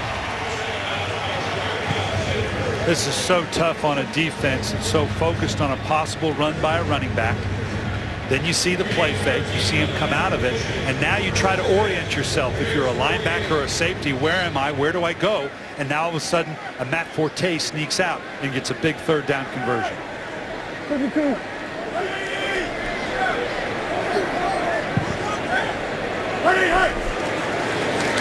Four-man rush. Forte shot down to the open field by Harrison Smith. It'll be game of 3, and we send it back to Los Angeles. A game break once more to Joel Klatt. Yeah, great ball game you guys have in Chicago. Great ball game in Kansas City. Alex Smith finds Dwayne Bowe for the touchdown. They would take a 1-point lead. They would also tack on a field goal, and Kansas City up 17-13 over Dallas. All right, Joel, thank you very much. 2nd down and 7. Could be checking to a run here. Exactly what they did. And Forte slips a couple of tackles. And that's the way the 3rd quarter will come to an end here at Soldier Field. 15 minutes of football remaining. We are tied 24 apiece. You go, Coach Billick, down to the 4th quarter, and last year, let's not forget, both of these teams won 10 games. It was a tiebreaker record inside the division that allowed Minnesota to go to the playoffs and the Bears to stay home. And that last game in Minneapolis was a 14-14 tie when Harrison Smith intercepted a pick 6 to get the Vikings the win in Minneapolis. So they're used to being in this situation. Pump fake, looking for Marshall, and you just said Harrison Smith. And he has just picked off Jay Cutler at the 12-yard line. 2nd interception thrown by Cutler. And that could turn out to be a huge turnover. Well, just like last year, I imagine that was the reason Smith got the interception for a touchdown last year. Jay Cutler had to lose vision on Harrison Smith. He thought he had Brandon Marshall all alone on the outside. He had beaten the underneath coverage, but Cutler had lost sight of Smith, and that's what turned into the interception. So again, once more, we are having some technical difficulties here from Soldier Field in Chicago. And hey, look, we've had them all day. We got a lot of people working very hard to get it better, and that's all I can tell you. Try. Just listen to us. We'll tell you what's going on. We do know 14:53 remains in the 4th quarter. And Adrian Peterson on 1st down picks up close to 3 yards. Peterson now 18 carries, 87 yards. He's had the one big run of 36. Outside of that, Brian, very quiet. Well, we talked about the difficulty after the big play they had against Detroit. Really did not have much the next 3 quarters. Same thing here. What we haven't seen, unlike in Detroit, is a lot of lost yardage by Adrian Peterson. And very rarely do you get that. He's such a big physical back. But so far, the Chicago Bears have kept him in check. And they do it by keep building this 8-man box. You can see it right there. They got that extra defender down in the front. 2nd down and 7, and Peterson up to the 20-yard line. That'll bring up a 3rd down and 2 with 14 minutes to go from Soldier Field.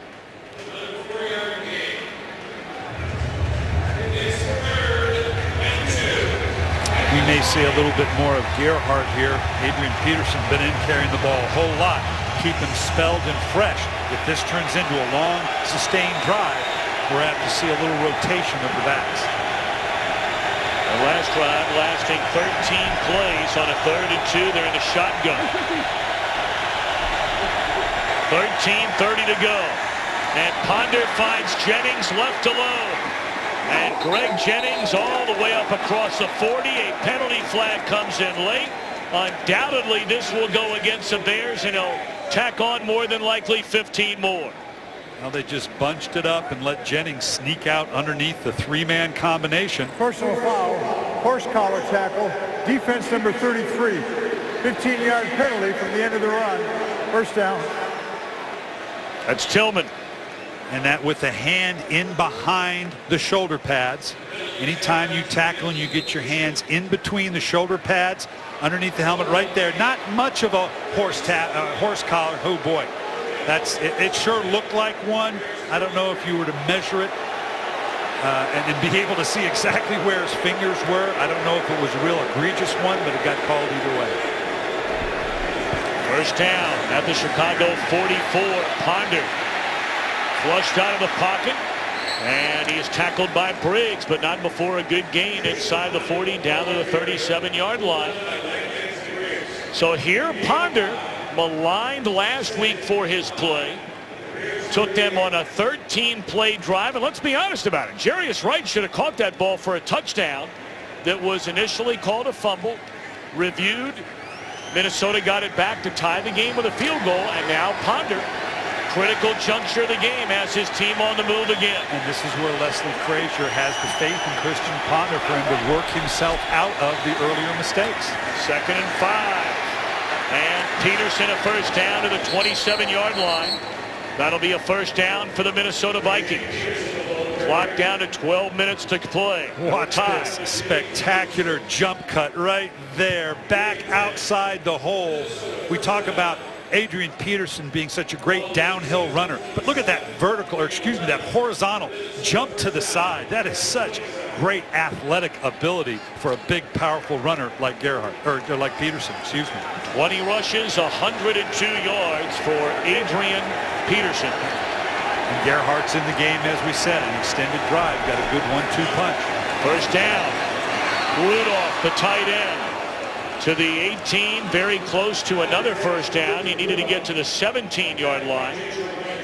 We'll see where they spot it. He might be a yard short, maybe 2 yards short. It's 2nd down. We'll call it 2. Offensive coordinator Bill Musgrave is getting into a good rhythm right now in changing up the personnel and the formations. They're not just in the eye. They're never going to get too far away from that downhill running game, but they're changing it up a little bit right now. That's testing the Chicago Bear front 7. We're down to 11:05 to play at Soldier Field. A 2nd and 2. Ponder rolling, and just throws it away. So a 3rd down and 2 coming up. There you get a look at Bill Musgrave. Of course, Brian Billick, you know what the life is like of an offensive coordinator in Minnesota. You can have record-shattering seasons, and you'll take some heat. Yeah, and the play call. I always used to love the criticism. Well, you're so predictable. We know exactly what you're going to do. Look, I can run it or I can throw it. You got a 50-50 chance. 3rd down and 2. 11 minutes to go. Ponder to throw. Or will he run it? And he dives forward. Took a big shot from Anderson. Did he get a first down? It is a first down on a gutsy carry by Ponder.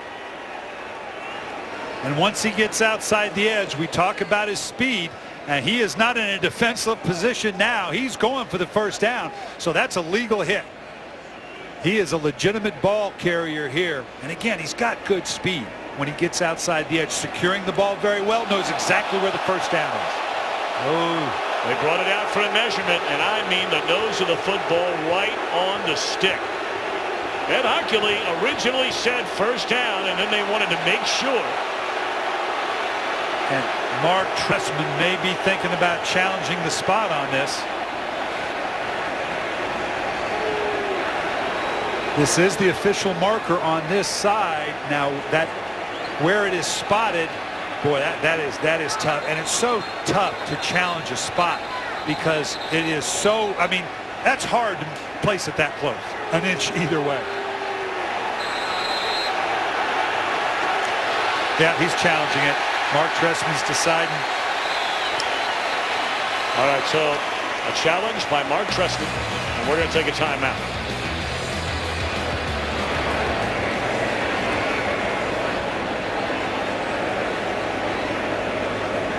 We're going to wait on that timeout. I think that Mark Trestman felt like in the field that it was a first down. And I guess, Brian, the question is, we're going to take a break, but where they put down that red stripe along the sideline, is that a true measurement of where the first down yardage is? We'll take a look when we come back. Taking a long look at this one, and Mike Pereira, from where you sit back in Los Angeles, and you have access to look at this over and over and over again. How do you see this play? Well, I've looked at it over and over again. Now, remember, now it's where the ball crosses the sideline. You're also going to see a knee hit, the right knee hit there. Where is the ball at that point? Now, you look at that mat, that little nylon strip is just a marker for the players, so they get an indication of where the first down line is. But the question is, where is the ball when it crosses the sidelines? These are so hard to judge. Here we go, Mike. We got it. In my thought. The farthest point of the ball was just short of the line to gain. Therefore, it's 14, fourth down, and the 17 and about a quarter. 4th down. There are no timeouts charged. Now, Mike, why would they not place the ball and then we remeasure it? That's a good point. And why would you get involved in a quarter of a yard? I mean, it's a real tough one. Normally, you would see them move the ball and remeasure, but he must have felt with that yard line extension there on the sideline that he had a clear enough look. All right, Mike, thank you. It's 4th down and inches, and the Vikings are going for it in this tie game. And Peterson leaps over the pile, and that'll be a first down to the 13-yard line. You surprised they went? No, because obviously a team that lives by the run, plays good defense, only so much they're going to get down the field. If I've got Adrian Peterson and I need a 4th and inches, I'm going to be comfortable with it. I don't know if I'm going to get down here again. And now that I'm clearly in field goal position, they were going to come away with a field goal ostensibly. Yeah, I think it's a good pick. Briggs had him trapped in the backfield, and Peterson trying to go the other way, lost his footing. So you go from having the football at the 15, and Peterson trying to reverse field loses 13. Yeah, you live by the sword, you die by the sword. He's trying to bounce outside. How many times have you seen him make this kind of play? Briggs doing a great job disrupting the timing of the play. Now it looks like a team picture of the Bears defense. Everybody showed up to get Peterson down on the ground. 2nd down and 23.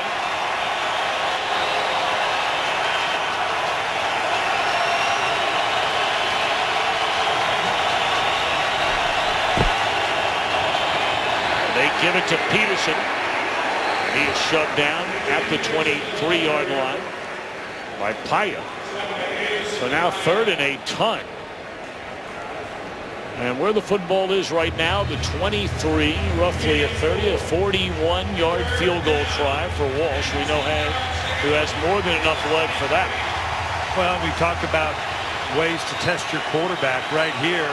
Maintain field goal position. Let him look down the field. If he's got to drop it off, that's fine. But you really have to trust your quarterback, knowing you've got a field goal in your back pocket, to not make a mental error here. Rudolph down to the 9-yard line, and out comes the field goal unit.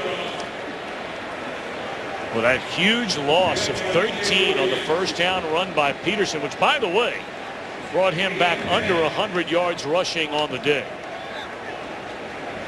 So now Jay Cutler and company. Moments away from getting the football back. 28-yard field goal try for Blair Walsh. Good snap, good hold, good kick. Minnesota trying to go on the road in week 2 and stun the Bears. They got the turnover on the interception by Smith. Eventually got a first down, but had to settle for a field goal. Now a 3-point lead. Adrian Peterson hurting. Appears to be his left hand, maybe a finger, a thumb. But his team has just taken a 3-point lead. With 8:05 to go from Soldier Field in Chicago, 27-24. Minnesota in front. Blair Walsh spins it away. And Hester going to bring it out. 9 yards from his own end zone. And here comes Hester. And another big return. Up to the 35-yard line. Can Jay Cutler and the Bears rally for a come-from-behind win for a second straight week? Fourth quarter began last week when the Cincinnati Bengals were in town. The Bears were able to rally. Jay Cutler for the 18th time in his career, bringing his team back from a fourth quarter deficit to win a game. Going back to 2007. Only Matt Ryan and Peyton Manning have more such wins in the regular season. Can Cutler do it again here today?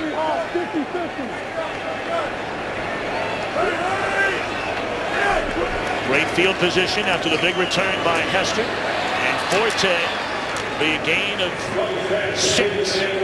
Tom, we got to look at the sequence of events. You're going to see the Sanu fumble here, the recovery by Tim Jennings that put the Bear offense on 11-play, 81-yard drive here on a key 4th down, converting. Then the defense comes on the field with a key sack on 1st down for a 3-and-out. And then the Bears, with 6 minutes and 38 seconds left on the clock, a ball-controlling drive with 3 key 3rd down conversions to get the win. Capped off on a touchdown reception by Brandon Marshall. They give it to Forte. And he has enough for a 1st down, and we quickly go to Kurt Menefee in Los Angeles.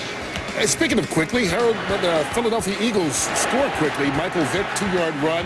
They lead the Chargers 27-23. They've only run 49 plays, though, and they're in the 4th quarter. Tom and Brian, remember they ran 53 in the first half last week. So Philadelphia trying to go to 2-0 on the year. That's a tight one, and we have a tight one here in Chicago.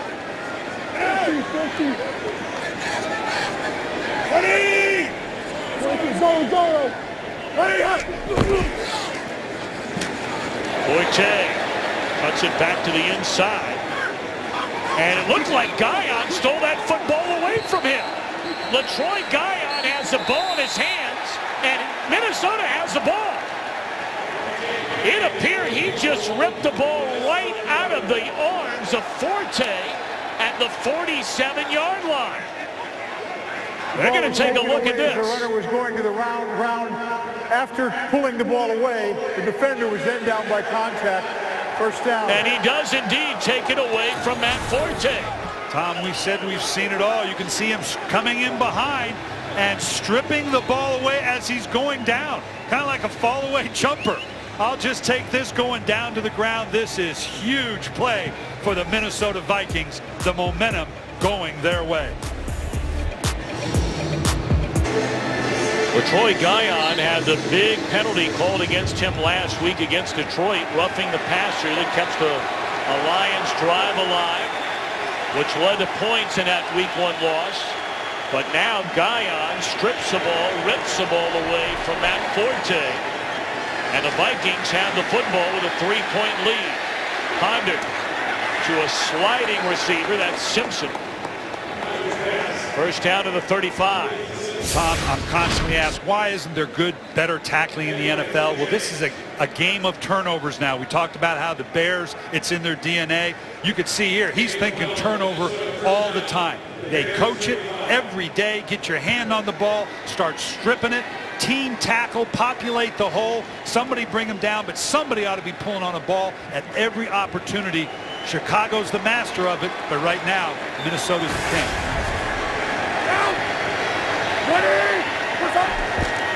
First down and 10. Peterson lost his footing and got back to the line of scrimmage.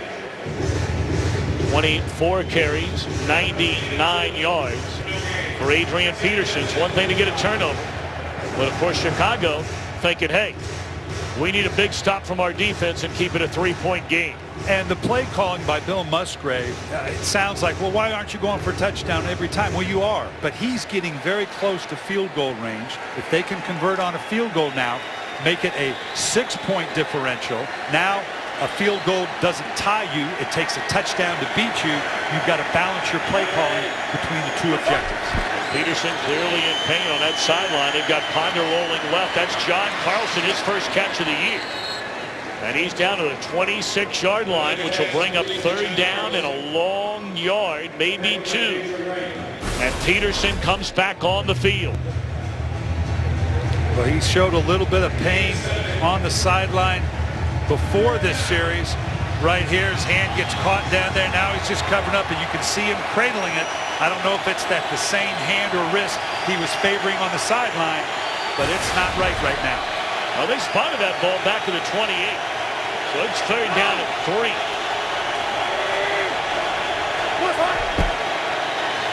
Blitz coming. Ponder down the middle to Jennings. And the catch is made at the 7-yard line. What a pass by Ponder. And it's 1st and goal, Vikings. That's a big lead pass and a big lead catch, right? He just breaks across the field. He's having to drop this ball into the bucket with a trail defender right on his tail. Fry was right in behind him, and Wright was right on top. That thing had to be exact, like it was on a laser-guided missile, dropping it into the bucket for the big play down the field.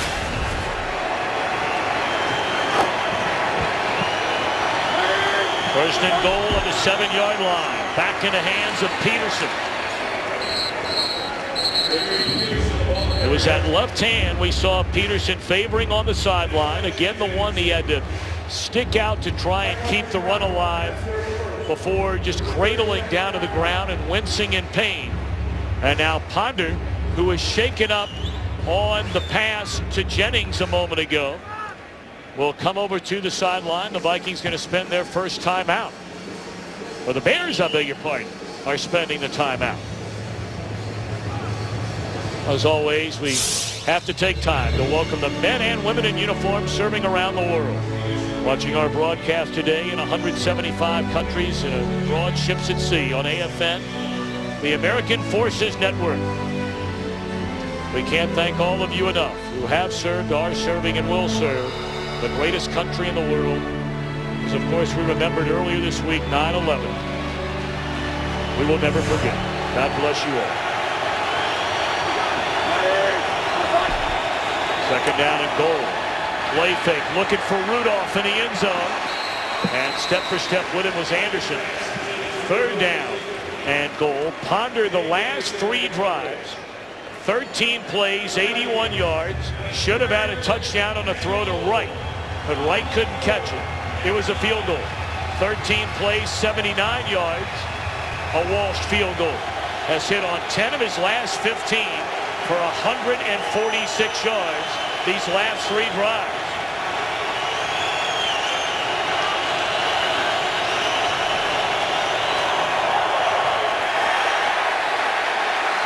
And on third down and goal from the 4, they run it. And this will force a field goal try to make it a 6-point lead. And that has as much to do with just what we saw, a timeout called because the clock is becoming a factor. And to now run the ball, some people can say, well, why didn't you throw it in the end zone? Well, if it's incomplete, it's going to stop the clock anyway. Now you're looking there and you're forcing Chicago to use the timeout. The clock is a factor to go along with the score, and now if this is a good field goal, you're forcing Chicago with one less timeout to go the length of the field for a touchdown, not a field goal.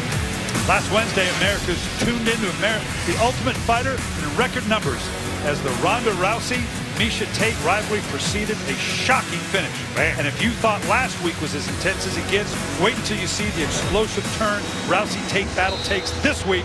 Don't miss on the all-new The Ultimate Fighter Wednesday on Fox Sports 1. Find Fox Sports 1 on your provider. Go to foxsports1.com. 22-yard field goal try is good by Walsh. So with 3:15 to go, a touchdown still gives Chicago the lead. Minnesota coming up big in the 4th. Well, it is getting interesting now. I'll tell you what, we are back. We are back at it. This is, from a coaching standpoint, this is where you're going to learn about. We've learned about Christian Ponder. He's come back from a lot of adversity early. We're going to find out about Jay Cutler here with an opportunity with 3:15 to go, down by 6. You get in the backyard, you practice, and you envision being an NFL quarterback. These are the situations you do it in. Down by 6, got to drive your team the length of the field for a score. Well, they just going to keep it away from Hester, who set a Bears franchise record. And this one will be brought out to the 33-yard line. Some of the miscues here today. Fumble return, 61 yards by Robinson, a touchdown on a Cutler fumble through the interception at the 1-yard line by a defensive tackle, Kevin Williams. Of course, Ponder threw an interception that Tim Jennings returned for a touchdown in the first half. This may turn out to be the play of the game, though. The strip by Guyon on the last Bears possession. But Cutler and the Bears get another chance. 3:08 to go. They have one timeout. They need a touchdown to take the lead. And that ball tipped to the line of scrimmage. They have hit the official. They hit the umpire here, Rich Hall. On a low flat ball. See Williams getting up, almost getting his hand on it, and just right off the shoulder in the ear. That hurts. But he's all right. This is going to test that rookie right side of the Bears offensive line in what is clearly passing situations. We're going to see how they hold up.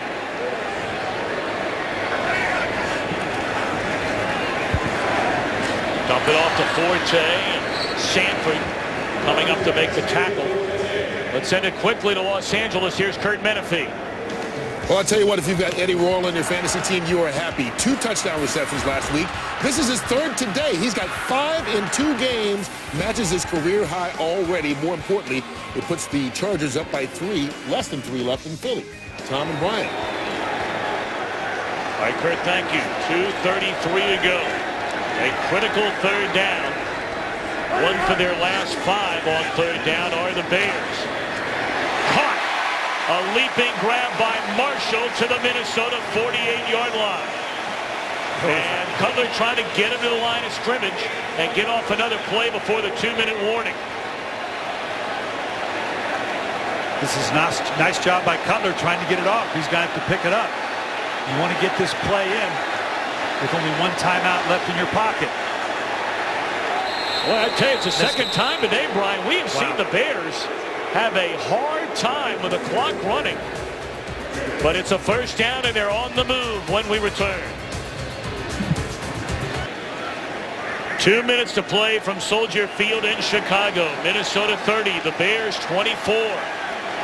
1st down and 10 for Chicago at the Minnesota 49-yard line. And they lay it off to Forte. And you can't play it better defensively than Robinson. He had help from Xavier Rhodes. And really the Bears really taking a lot of time here. Yeah, this is taking a long time to get the 2-minute offense run. They do have the 1 timeout left, but they're going to want to hold on to that at some point for a 3rd down call. Starting to rain very hard again as Cutler throws, and is it a catch? Yes, it is by Jeffrey. Down to the 39-yard line, about a foot shy of a 1st down. And we're down to 1:15. And it is raining hard now. And a timeout is called. Are they going to review that catch? They are reviewing the ruling on the field that the pass was complete. Now, the good news about this is, since it's an automatic review, it gives the Chicago Bears a chance to kind of regroup, almost like a timeout. But if it is a catch, boy, it looked like it possibly is. We'll find out when we come back. It's under a booth review, and this one looked like it was caught by Jeffrey. It does. Look at his left hand firmly underneath it. Doesn't matter whether it moves or not because his hand's underneath it. I don't know, even if it did move, which I don't think it did, that there's any question that he had possession. I don't think it ever really touched the ground. So for my money, that's a catch. And as I said, this now ends up being an extra timeout for Chicago to orchestrate what they might have had to call and use their last timeout to make a 3rd down call. Remember, the call on the field was a catch, so it has to be irrefutable evidence, visual evidence, and I don't think we saw anything that would turn that over. Well, we're waiting for Mr. Hockley, who of course is an attorney. So he is playing the role of judge and jury here with our verdict. And executioner, depending upon what he says with the call. By the way, happy birthday, young man. Thank you. A few days ago. How about the big 5-0? Amen. Thank God. You don't look a day over 49. Thank you. The ruling on the field is confirmed. It was a completed catch. 1st down. They are still short of a 1st down, so they're going to start this clock when they put the ball in play. So the Bears have to be ready. And they're lined up ready to go, so they are ready to take advantage of the stoppage of play and not having to use their last timeout to do it. 30-21, 30-21. And so now they start the clock. 3rd down and a yard. Cutler steps up and delivers to Brandon Marshall. And he is tackled by Smith at the 30-yard line. Bears have one timeout remaining. We're under a minute.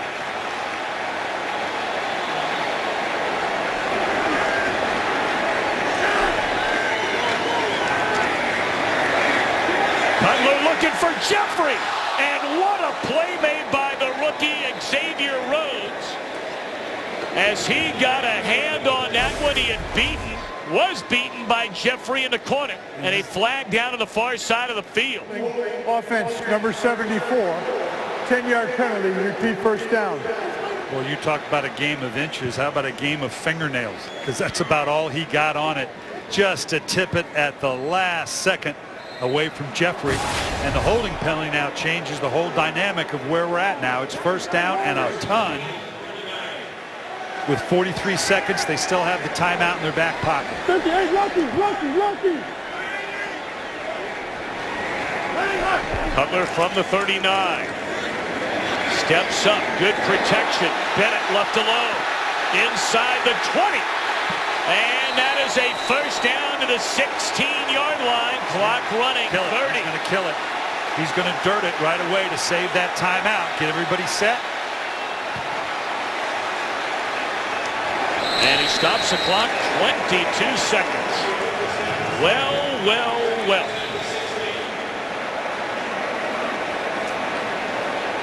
With 22 seconds left, a timeout in his back pocket.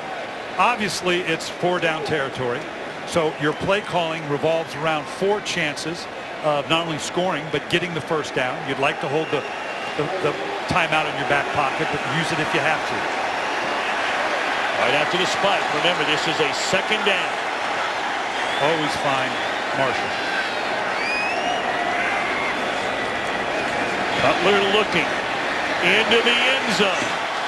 And once more, it was Rhodes in the coverage of Jeffrey. Third down. 16 seconds. It may be very difficult to get a touchdown throw in the end zone. My guess is if they pull this off, it's likely going to be a throw underneath that gets the catch and run, because the Minnesota Vikings very good at playing that passive zone defense, filling those deep zones. Doesn't mean he can't get it done, but the odds are against him. Bennett at the top of your screen. Jeffrey, bottom of your screen, and Marshall in the slot. Third down. Cutler for Martellus Bennett, and it is a touchdown!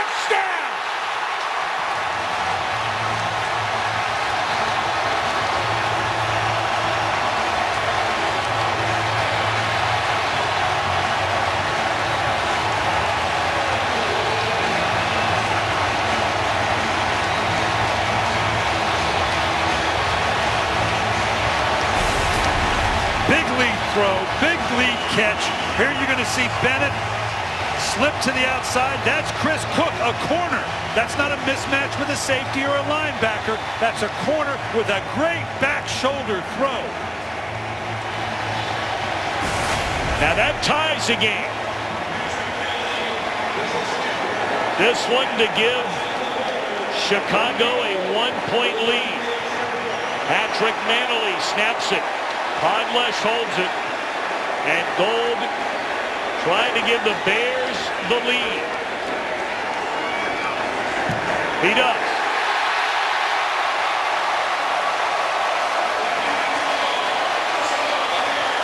Jay Cutler, for a second straight week, rallies Chicago in the fourth quarter.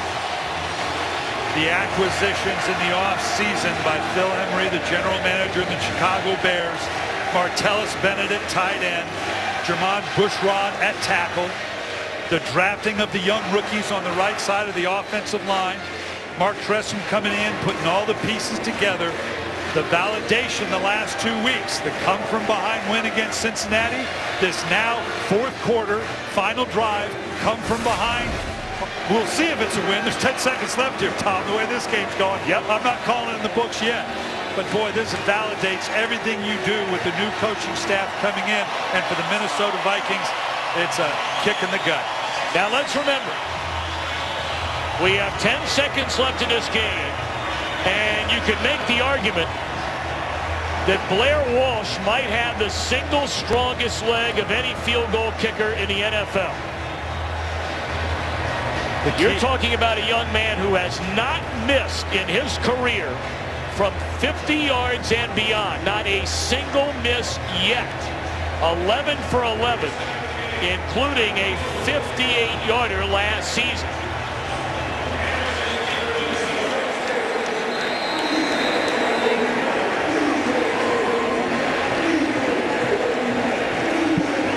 So now the squib kick. Boy, I don't know if you like this move. Carlson comes up and he is trying to pitch a football. Does Chicago take it away? We are waiting to find out. The clock is continuing to run. The Bears have the ball. And now we're getting one official saying Chicago football. But Ed Hockley will hear that and tell us. The ruling on the field is that the Chicago Bear player took the ball away. He was then down by contact. It's Chicago's ball, first down.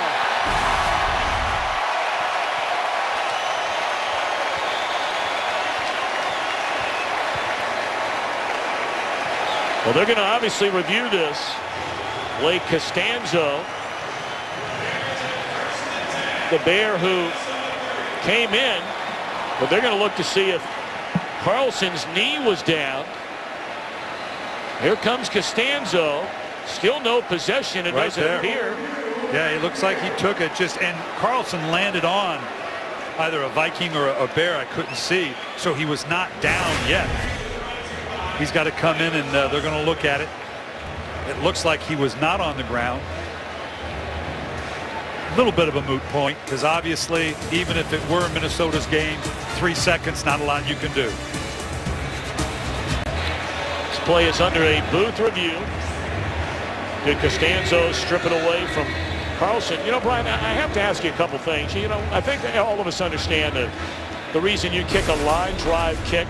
But if you're Minnesota, do you tell your players that, you know, not Cordero Patterson, obviously, but everybody else say, look, let's kick to you. Let's get on the ground in a hurry and give us a chance for a play and a field goal. You just talked about Blair Walsh and the range that he has. Give yourself time. Now, it's long odds, granted. But the idea that you're going to get the ball, take one shot to get in field goal position, you could make a case, give yourself up, save the time on the clock. Chicago gets a touchdown pass in the final 10 seconds.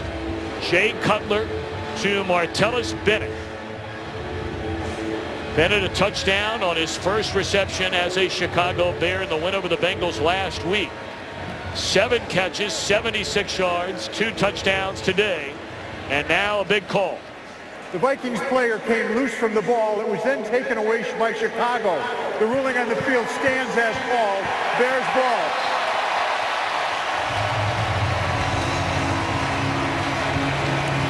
So that should just about tie a ribbon around this one off to the strip by Costanzo on John Carlson. You can see kind of lands on the Bear player not being down as the ball's coming out. There's a hard-earned victory here. You got to feel for the Vikings. They played hard. They do. Tom, like we said, I can't think of a single thing that didn't happen in this game. We've covered it all. Kickoff return for a touchdown. Fumble recovery for a touchdown. Interception returned by a touchdown. An interception by a defensive tackle in the end zone. An Adrian Peterson fumble. A last-second touchdown. This one had it all. The Bears go to 2-0. Minnesota 0-2. And right now, we join Dick Stockton, Rondé Barber, for the conclusion of the Panthers.